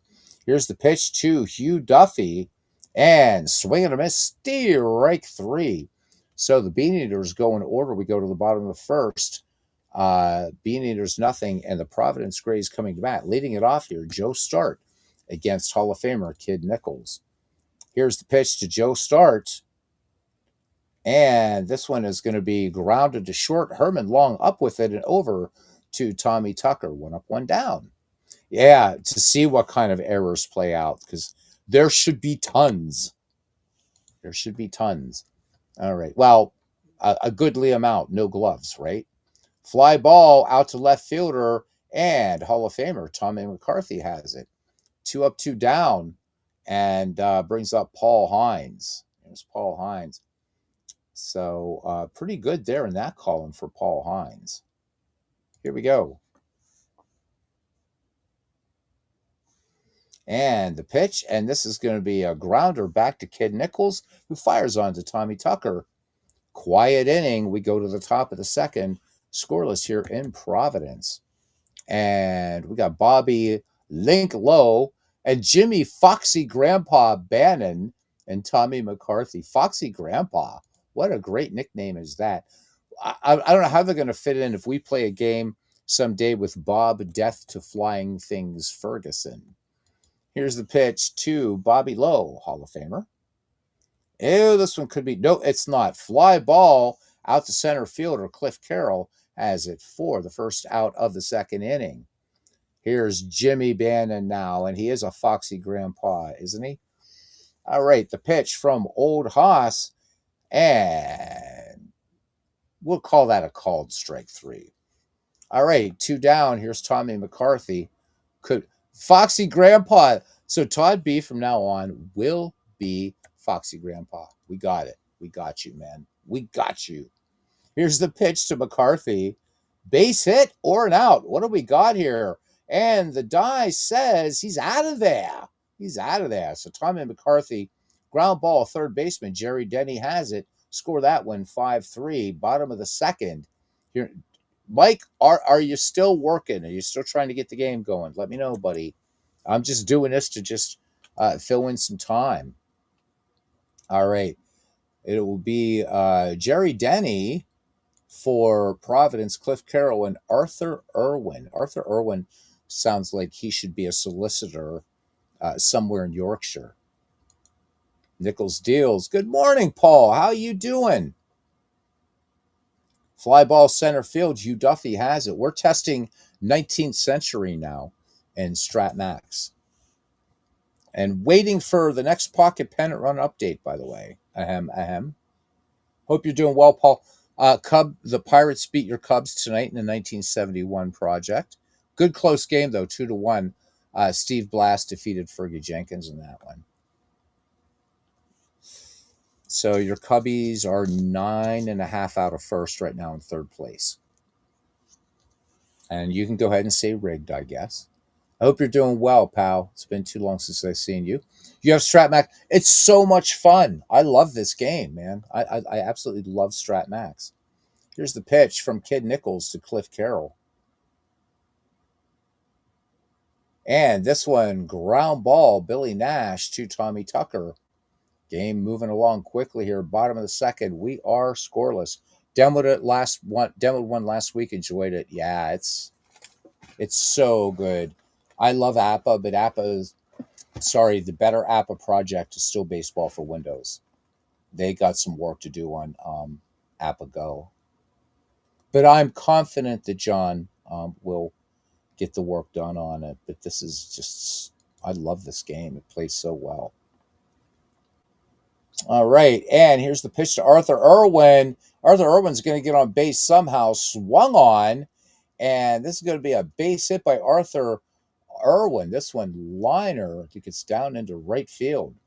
So runner aboard, and let's look at matchup, and let's look at Arthur Irwin here. Let's look at him in terms of his base running ability. So let's say he's a base stealer. He's a base stealer. All right, and let me see. What do we got here in terms of Barney Gilligan? He is. We could do some 2 outs. We're going to let him swing away. Send him. You want to send him? Okay, let's send him. Okay, game says a safe chance of 95%, and this is why we need Cousin Ken here. Here we go. Runner edging away from the base. And here's the steal attempt. Catcher holds it, no throw. So steals it uncontested. How about it? Arthur Irwin, pull for second. Cousin Ken stealing with 2 out here in the bottom of the second inning. Here's Barney Gilligan now. And the pitch to Gilligan by Kid Nichols. And all to naught. Liner to third. Billy Nash grabs it. So just 1 hit for Providence. We go to the top of the third, and we are scoreless here. In 1884, since we're playing in Providence, Tommy Foghorn Tucker, Jack Ryan, and Kid Nichols. I love the nicknames, man. All right, here we go. Then I got big announcement here from Paul. This one, grounder to short. Irwin will go on to Joe Start for the 6-3 put out. 1 out here in the top of the third. New version of Baseball HQ tomorrow. Pocket pennant run is at 99%.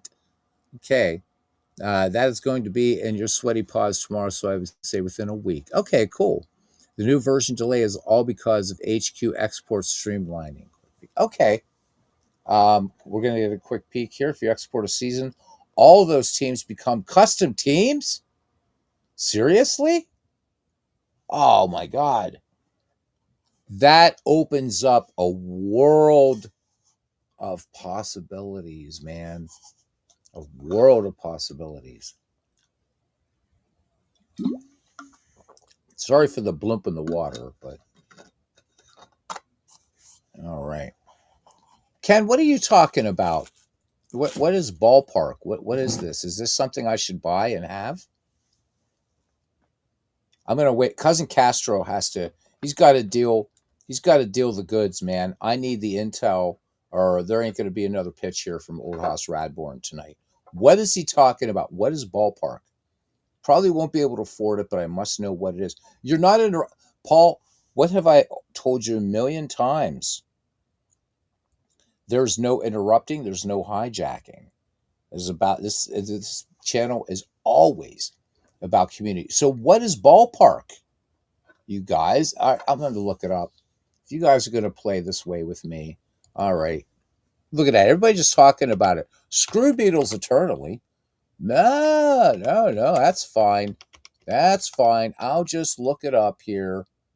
You know what? Ballpark baseball.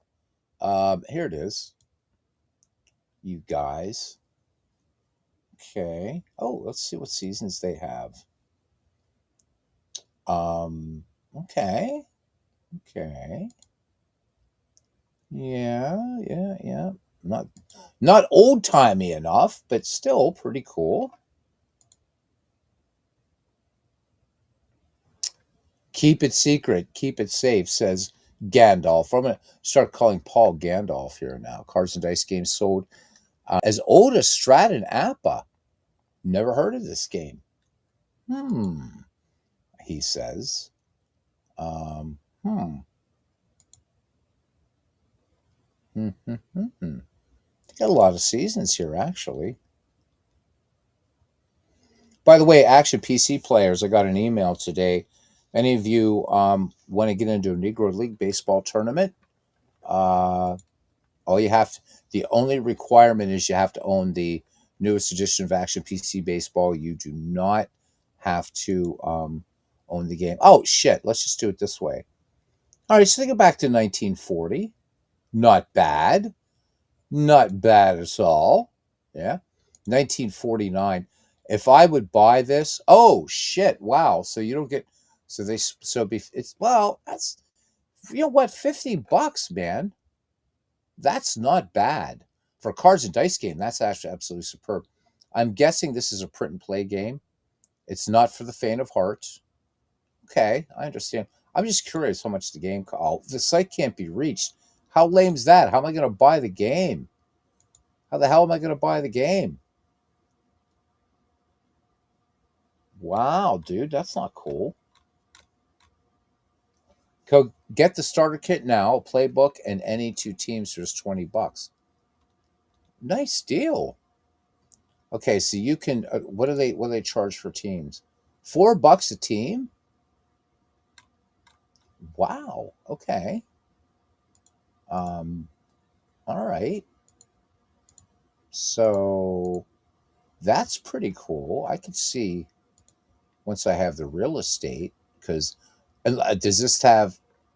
Does this? How do? What? Oh, our history. So there's dead ball in this too. Um, what's this? Well.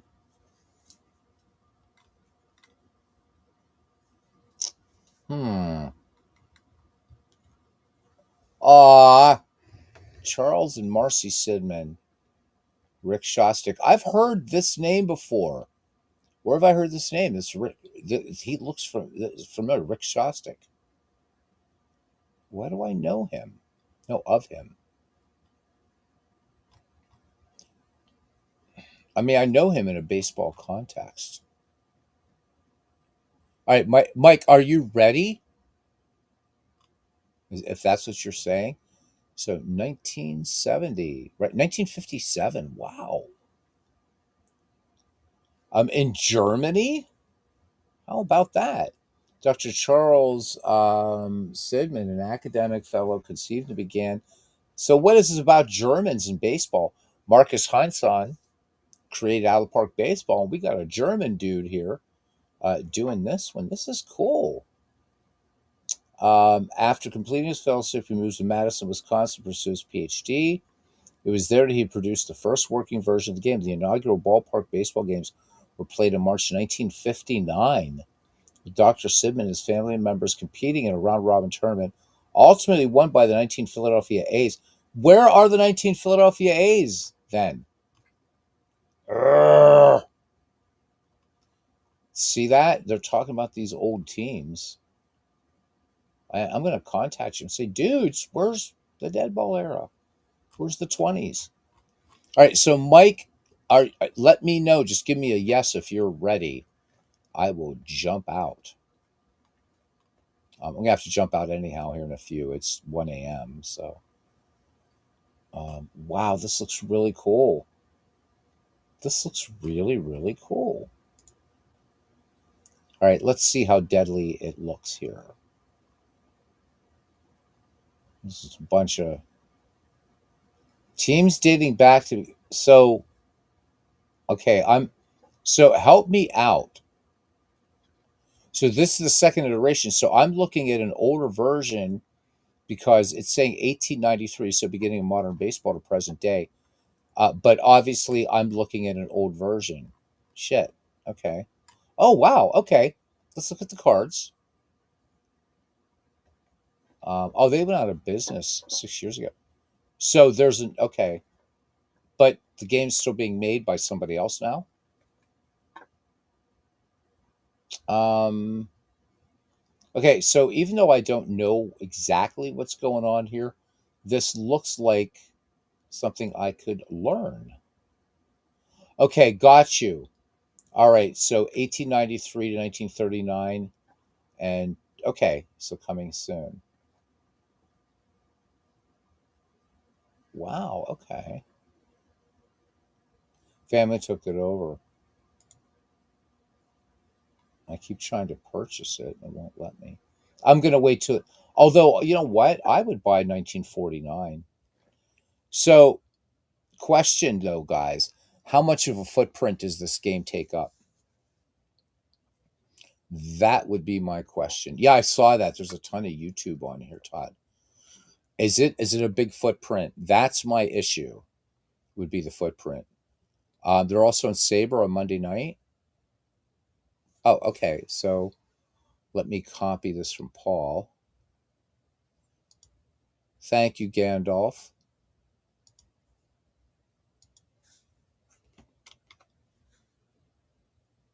Keep it secret. Keep it safe.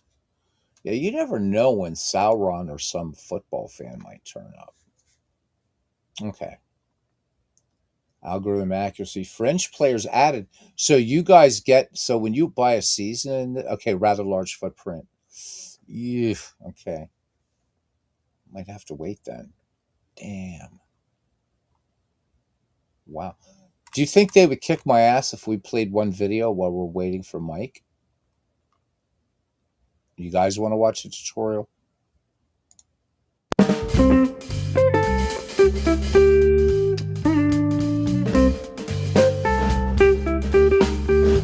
Hello, and welcome to Ballpark Baseball. I'm Rick Shostak, Chief Operating Officer for the game. And you are? And I'm Brett Sidman. I'm grandson of Charles Sidman. Charles is the founder True, of Todd. Ballpark Baseball. Our game started in 1957, so it's been around a long time. However, And Pocket it's been Pennant on Run, too. hiatus for the last 6 years. But now, Ballpark Baseball is back, Oh, I want these updated posters. and improved. Oh my God. This is the first in a series of short videos explaining how the game works and showing you how to play. Starting with the simplest form of the game and progressing step by step to the full playing experience that it's designed for. We hope you find it easy to play. Ballpark Baseball is a 1 to 50 game where action is decided by rolling dice or using a random number generator that provides a number 1 through 50. Okay, so let me ask you a question then, Paul and Todd. If this has a large footprint, though, could I dispense with that and be able to do play results in Pocket Pennant Run Action PC or Digital Diamond too? So would this be something viable for somebody like me who really doesn't have room for like a big cards and dice game? So we'd be talking about a lot of charts. I could roll the dice or even just do the dice that way, right? And I could do it that way or just customize the dice in Pocket Pennant Run, right? Because with board game companions now, I may not need big, like, because you guys remember the Status Pro board game. That was a big footprint, pretty big game. Not, but let's listen more. But at the same time, it's carefully designed to mimic all the factors that influence results in professional baseball. You may have heard of Bill James, a well-known baseball mind who wrote the Baseball Abstract and many other books. Yep, great stuff. Did you know that Mr. James played ballpark baseball for more than 50 years? Wow. A few years ago, he published an essay entitled Ballpark and Me. In that essay, he said that ballpark baseball is unique because it's randomized on many levels, to the point that even someone as smart as him couldn't crack the code. He also mentioned that his groundbreaking idea of replacement level came directly from his ballpark baseball experience. When you play ballpark baseball, you are the manager. You set your lineup and put your strategies to work. Each at-bat is pitcher against batter. Results for numbers 1 to 25 are found on the batter's card, while 26 to 50 are found on the pitcher's card. There are two types of results: definitive results like a ground out, a fly out, or a single. Work at 9. And there's a glossary for those on page 11 of our playbook. Then there are uncertain results, which depend on factors like a player's fielding ability, running speed, or arm strength. Oh shit, this looks And the glossary cool, for man. uncertain results is found on page 12 of that playbook. This looks super cool. And all those results are based on each player's statistics during that season. Currently, we have every major league team from 1940 to 2024 available. Soon, we'll add the teams from 1893 to 1939, and of course, the 2025 Oh, that's teams. fine, Ken. We're talking 133 years of professional baseball, God, you're nearly telling me. 3,000 teams in all. Some teams were very good. Some were pretty bad. But you can manage any one of them and see how your results compare. In the next series of videos, we're going to show you exactly how to do that and how to play ballpark baseball. Oh my God, let's watch another video. Let's watch another video as we wait for Mike.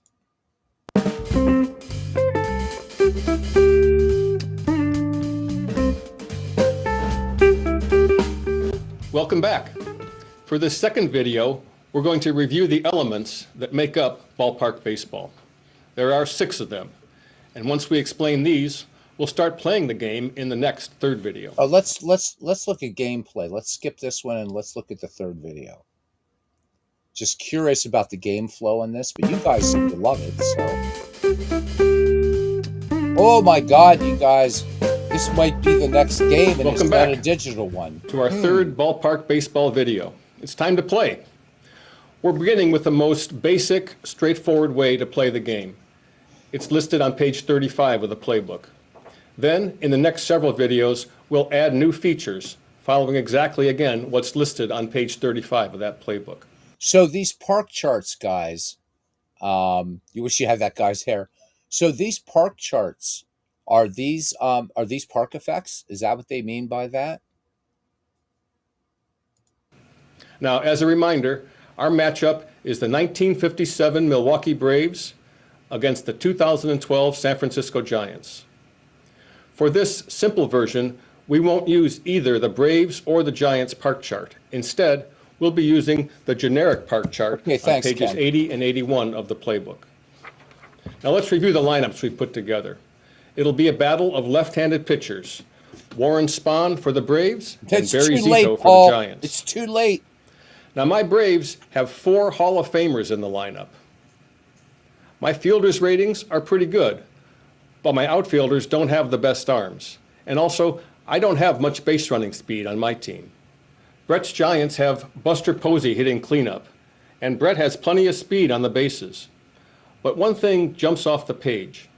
His second baseman, Ryan Theriot, is a 9 rated fielder, which is Okay, so if I'm reading this correctly, the lower number is good because he's talking about, didn't he say Blanco has good speed on the bases? Not stolen bases, but base running. So, because Buster Posey was not a speed demon, so lower number is better for, so I'm guessing that's the same. Yeah, because this is 1950s baseball, so yeah, there's not going to be any real speed there. So if I'm reading this correctly, the fastest player for the starting lineup for the Braves is going to be Felix Mantilla, correct? Mantilla and Johnny Logan, actually. So slow boat team there. As far as base runners go, these guys can run Eddie Matthews, Mantilla, Shane Dean, Logan. Okay, I think I'm getting it. Gandalf is pissed. Oh, they sell these by PDF? They sell these by PDF. That could be man, but I want the cards. I think I've got to do this, man. All It's the right. worst you can be. What do you think about that, Brett? Well, he's an SEC guy. He played at LSU. I think he'll be fine. Nah, spoken like a true Floridian. By the way, Ryan's nickname was the Riot because that's what his last name resembles. So Brett and I have our batter's cards I like arranged those in order cards. and our pitcher's card beside them. They look nice. When my Braves are batting, I'll generate the random numbers, and vice versa when Brett's Giants are up. I'll keep score with my score sheet here, and Brett will handle the park chart and the playbook. Leading off for the Braves is Red Schoendienst, one of those Hall of Famers. So I've got Red's card here. I'm going to generate a random number. The number is 12, so that'll be on the batter's card because it's between 1 and 25. Facing a left-handed pitcher with no one on base, the result is PO4, a pop out to the second baseman. Oh, wow. Okay. No trouble for the Riot. He caught that ball, and there's one out with a pop out to second. Next up is Johnny Logan. Okay. Number is 39. So Brett will look on Barry Zito's card with a right-handed batter and no one on base. That is 1B9. That's a single to right field. Single to right field. All right, Johnny. Gives me a base runner on. Now batting is Hammerin' Hank Aaron. The number is Big 18. cards. Okay. So I look at Aaron's card with a left-handed pitcher and a runner on base. The result is L7, a liner to left field. I won't be in Now, because it's a liner, one of those uncertain results, we need to check the park charts. The Giants have Melky Cabrera out in left, and his fielding ability could be a factor in the play's outcome. Brett looks at the park chart and finds the L section. I draw another number. That number is 6. All right.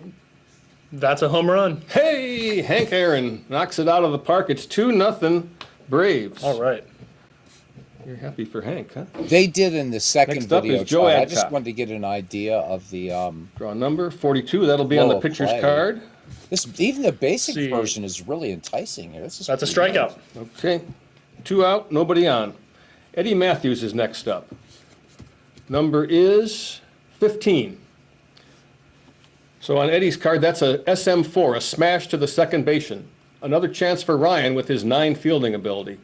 So we'll draw another number and look it up on the park chart under the tap and smash section by cross-referencing that with Ryan's 9 fielder rating. So let me get a number here, Brett. That number is 25. What do you got?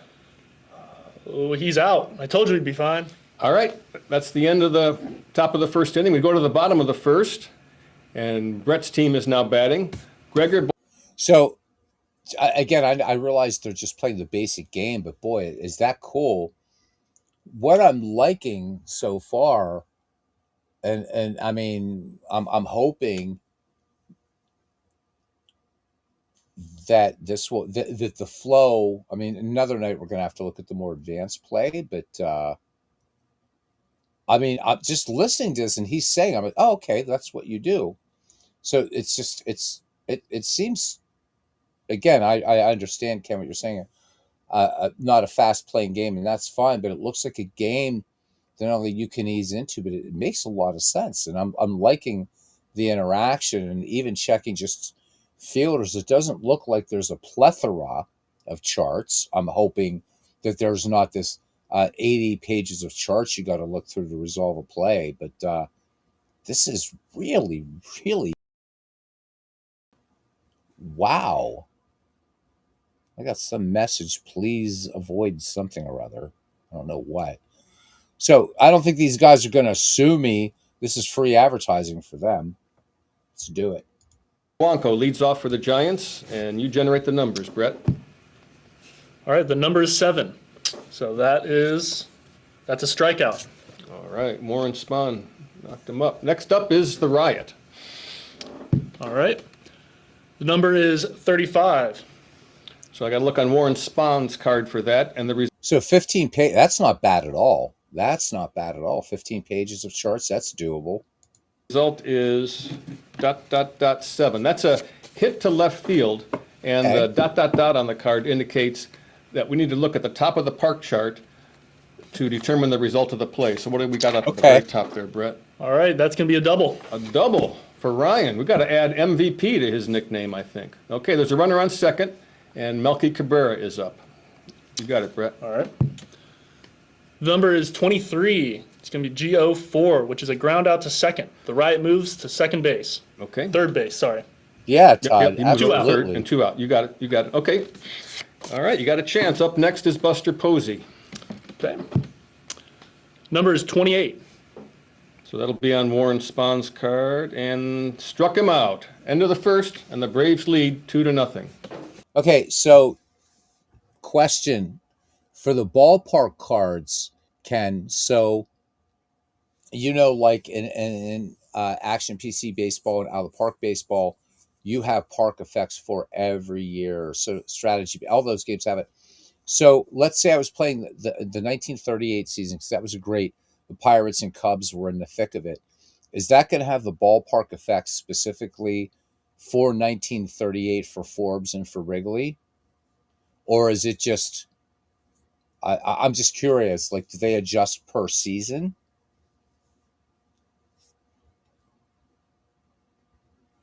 Yeah, so do I, Paul. So the one over here, you can't see it. One of them is actually the cover to Spalding's Baseball Guide. But yeah, these baseball posters are incredible. This is from Old Baseball Magazine, this one here. But wow, this is great, man. It's 1939 series.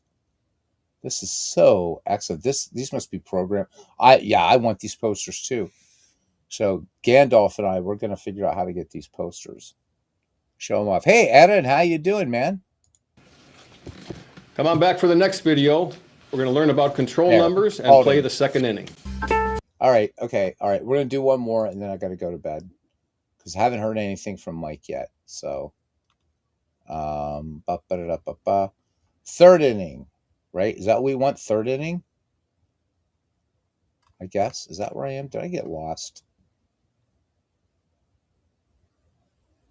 I think. Advancing runners, fourth inning. Third inning. Is this it? This is it. I think this is it. The first element is the playbook. Oh, these are the elements. I don't want that. So this one.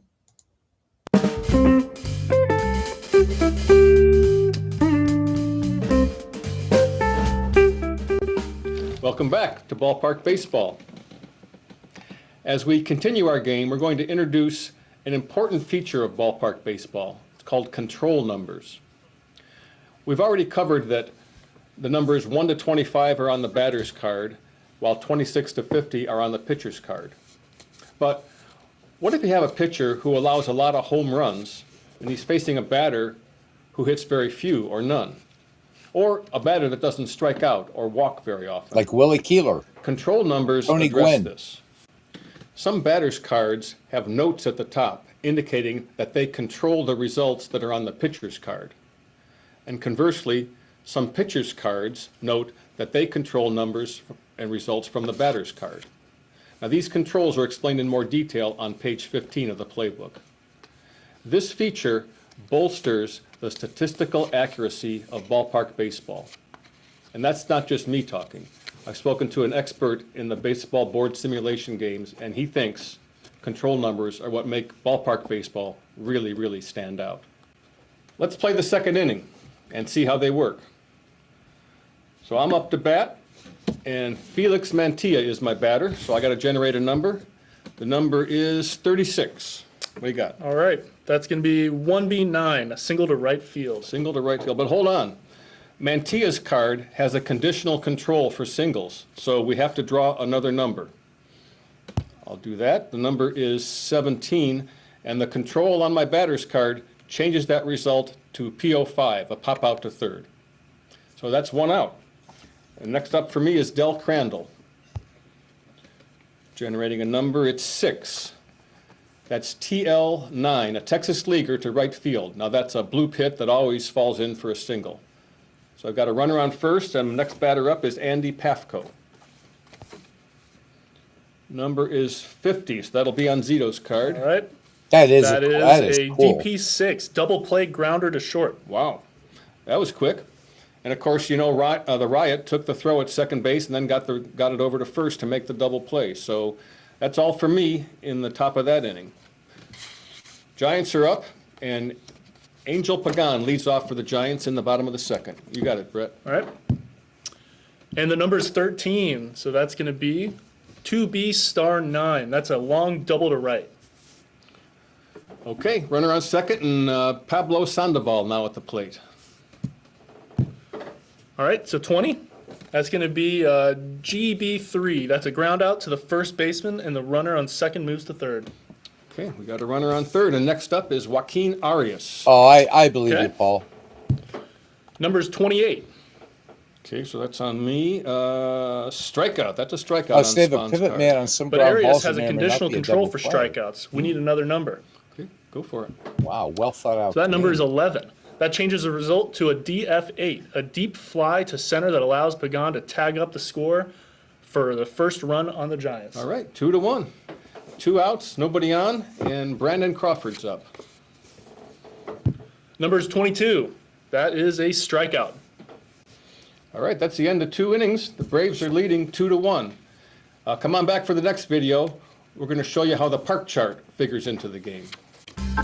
These guys are gonna keep me up all night. Oh my god. All right, I don't use the I'm gonna put that up here so I can go back and look. Thank you guys. Wow, this is pretty amazing. I like the look of the cards. I really, really do. And I like that control fact. That's super cool. I mean, like anything though, I would probably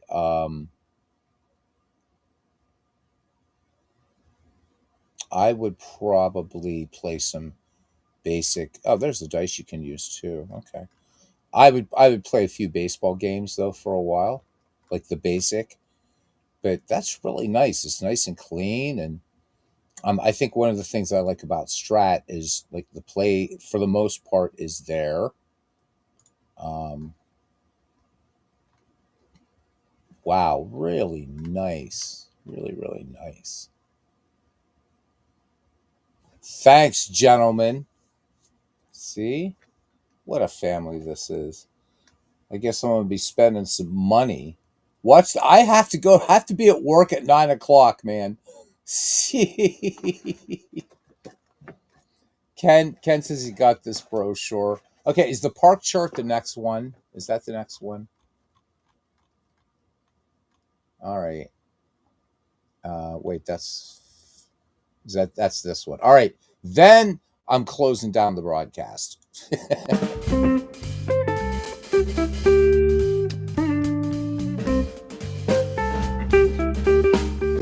Welcome back to Ballpark Baseball. We're going to play our third inning here.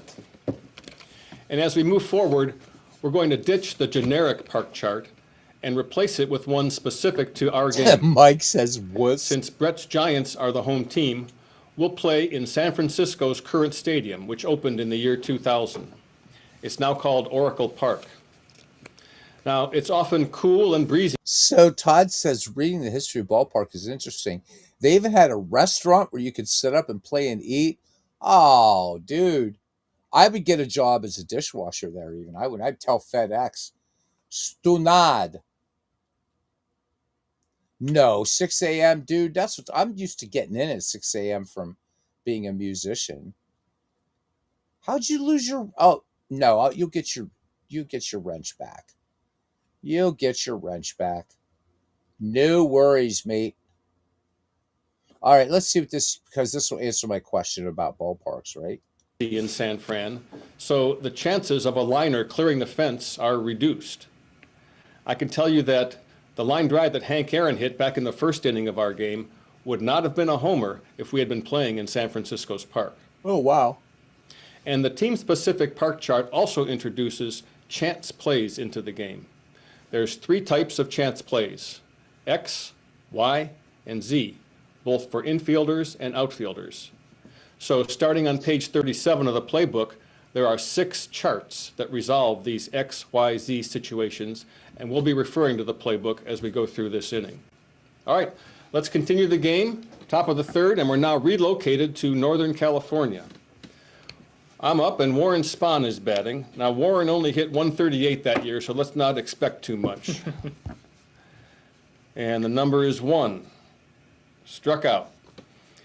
Okay, he'll go back to the dugout and put on a jacket to stay warm in San Francisco here. So we're going back to the top of the order, and Red Schoendienst. The number is 6. Oh, absolutely, Todd. And that is Damn right. D8, a drive to center field, one of those uncertain outcomes. Now, Angel Pagan is out there for the Giants, and he's a 5-rated fielder. I'm going to draw another number, and Brett's going to look at the San Francisco park chart. This is for a drive. And the number I've got is 2. Okay. Well, that's an X play. Okay, so we've got a chance result, an X to an outfielder. We're going to need to look at the playbook. Now, remember back in the very first video we talked about, the playbook is available either in paper form or as a PDF, and the PDF has links that help you navigate it quickly. So I'm going to just look at the playbook here, and I'm going to get to page 38. And the number is 39. Let's see what that says. What's it got there, Brett? So the ball was dropped for an error, but the batter was thrown out trying for second base. And who tags him out? Our man, the Riot. Okay, so we got an error, and then Angel tried to stretch it into a double and got thrown out at second base. All right, 2 outs, and Johnny Logan is up. Number is 29. That's on your card, Brett. Okay. That is PO2, pop out to the catcher. Okay, that's 3 outs. Still 2-1 Braves, with the Giants coming up to bat in the bottom of the 3rd inning. And you're leading off with your pitcher, Barry Z. So what strikes me about this is it's so clear that these guys, this passion for this game, I mean, this family, I mean, geez, if they had a restaurant where you could sit up and play this game and, like Todd says, eat burgers and doing some brews, oh my God. I wouldn't do the burgers, but I would certainly do the brews. They'd have French fries there, chips. But you can just see that these people love this game, believe this game. You're going to get wealthy doing this. I'm really, really, really impressed. Really impressed. So Mike talking that he's thought it was a large footprints, but just have the cards on the table. And there's digital ways you could probably do it too if you really wanted to. But if it's just cards, that's easy. I got to practice magic here, and one of the things I use are cards. So one of the things is cards. See, my grammar's going like down the shitter here this late in the night. All right, let's finish this out, man. This is cool. Tito's up, Brett. Okay. He had 4 hits and 53 at-bats that year. Let's see. The number is 32. 32, looking at Warren Spahn's card, that would be a single to center, 1B8, single to center. Okay, but Zito has a... You know what I might do? If I get this, I might do what Dwayne does with that little screeny down on the bottom so you guys can see the rolling or the whatever, however you... Yeah? I could definitely see this. And I know I'm such a completionist, but... man, I might get this and get the 1949 season. Although I think folks would probably want something a little bit later. Maybe, I don't know, maybe I'll pick up a season from the 70s instead. I don't know. I just love the 1949 season, but I'm really, really impressed. Why isn't this game getting more press? That's what I want to know. Never heard of it till tonight. Conditional control on his batting card. We need another number. Okay, that number is 21. That makes a PO6. Pop out to short. Okay, 1 out. Gregor Blanco to the plate, and you're up. The number is 1. A liner to the right. Okay, Hank Aaron's out there, and Hank is a 5-rated fielder. Brett's going to check the park chart. So we've got a liner to a 5-rated fielder, and you need to generate a number and then see the result. Okay, the number's 49. That's going to be out. Aaron ran it down. Hank Aaron, my man. Okay, 2 outs. That brings up the riot. We expect big things from him. Go ahead. Okay. Number's 42. 42. MF8, medium fly to center field. We got him out. That ends the 3rd inning. So come on back for the 4th inning and the next video, and we're going to get into how runners advance in ballpark baseball.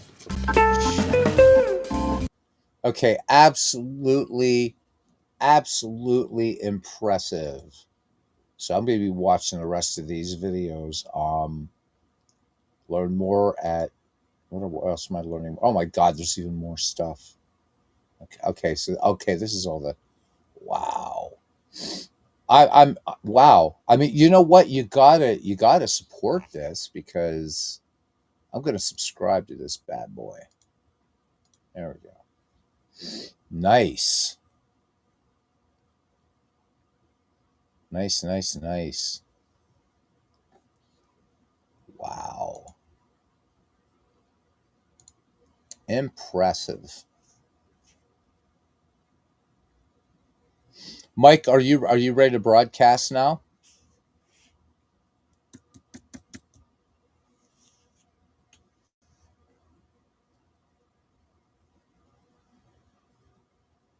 See what wait this like few seconds here for Mike. Yeah, because Strat was 1961.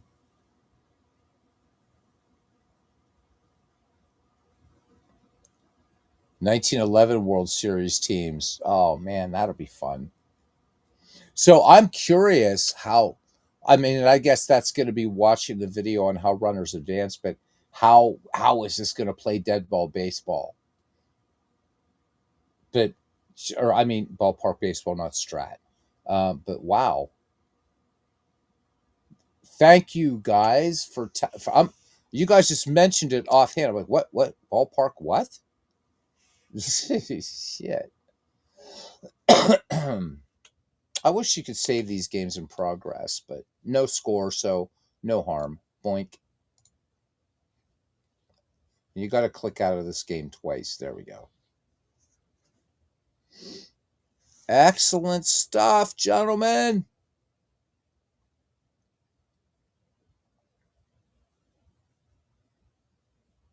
That is really, really good stuff. Flows nicely. It doesn't seem like it's going to, I mean, I only have 2 neurons left, and one gets frequently lonely, so. The original teams, you bought 12 dead ball teams and played them, and it does dead ball very well. Okay. Well, that's good to know. If a game doesn't do dead ball, well, forget it. Could look that up. But Beatles is yeah, well, yeah. What can I say? 61. So Paul talking about the seasons he's got. Up to 100 games, but lost your stats in a PC crash. That's why God invented the cloud, man. That's a lesson I learned, cuz save shit to the cloud, man. If you have a Gmail account or an Outlook account, you automatically have some free hard drive space or free cloud space. But I guess this was back in the day when they didn't have a cloud yet.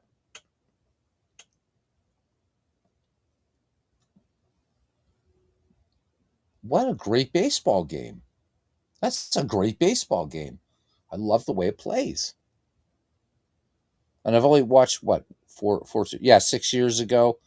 Cloud, it's sort of becoming a thing, but not, But now, man, I got all my baseball stuff is up on the cloud, all of it.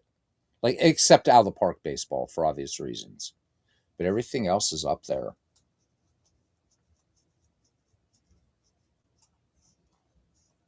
So, wow. I'm going to be going on the Delphi forums too. 1912 Red Sox were 20-9. No surprise there. That was a tough team, wasn't it? Well, guys, thank you very, very, very much. Truly, not only for being here, but getting me all fired up about a new baseball game.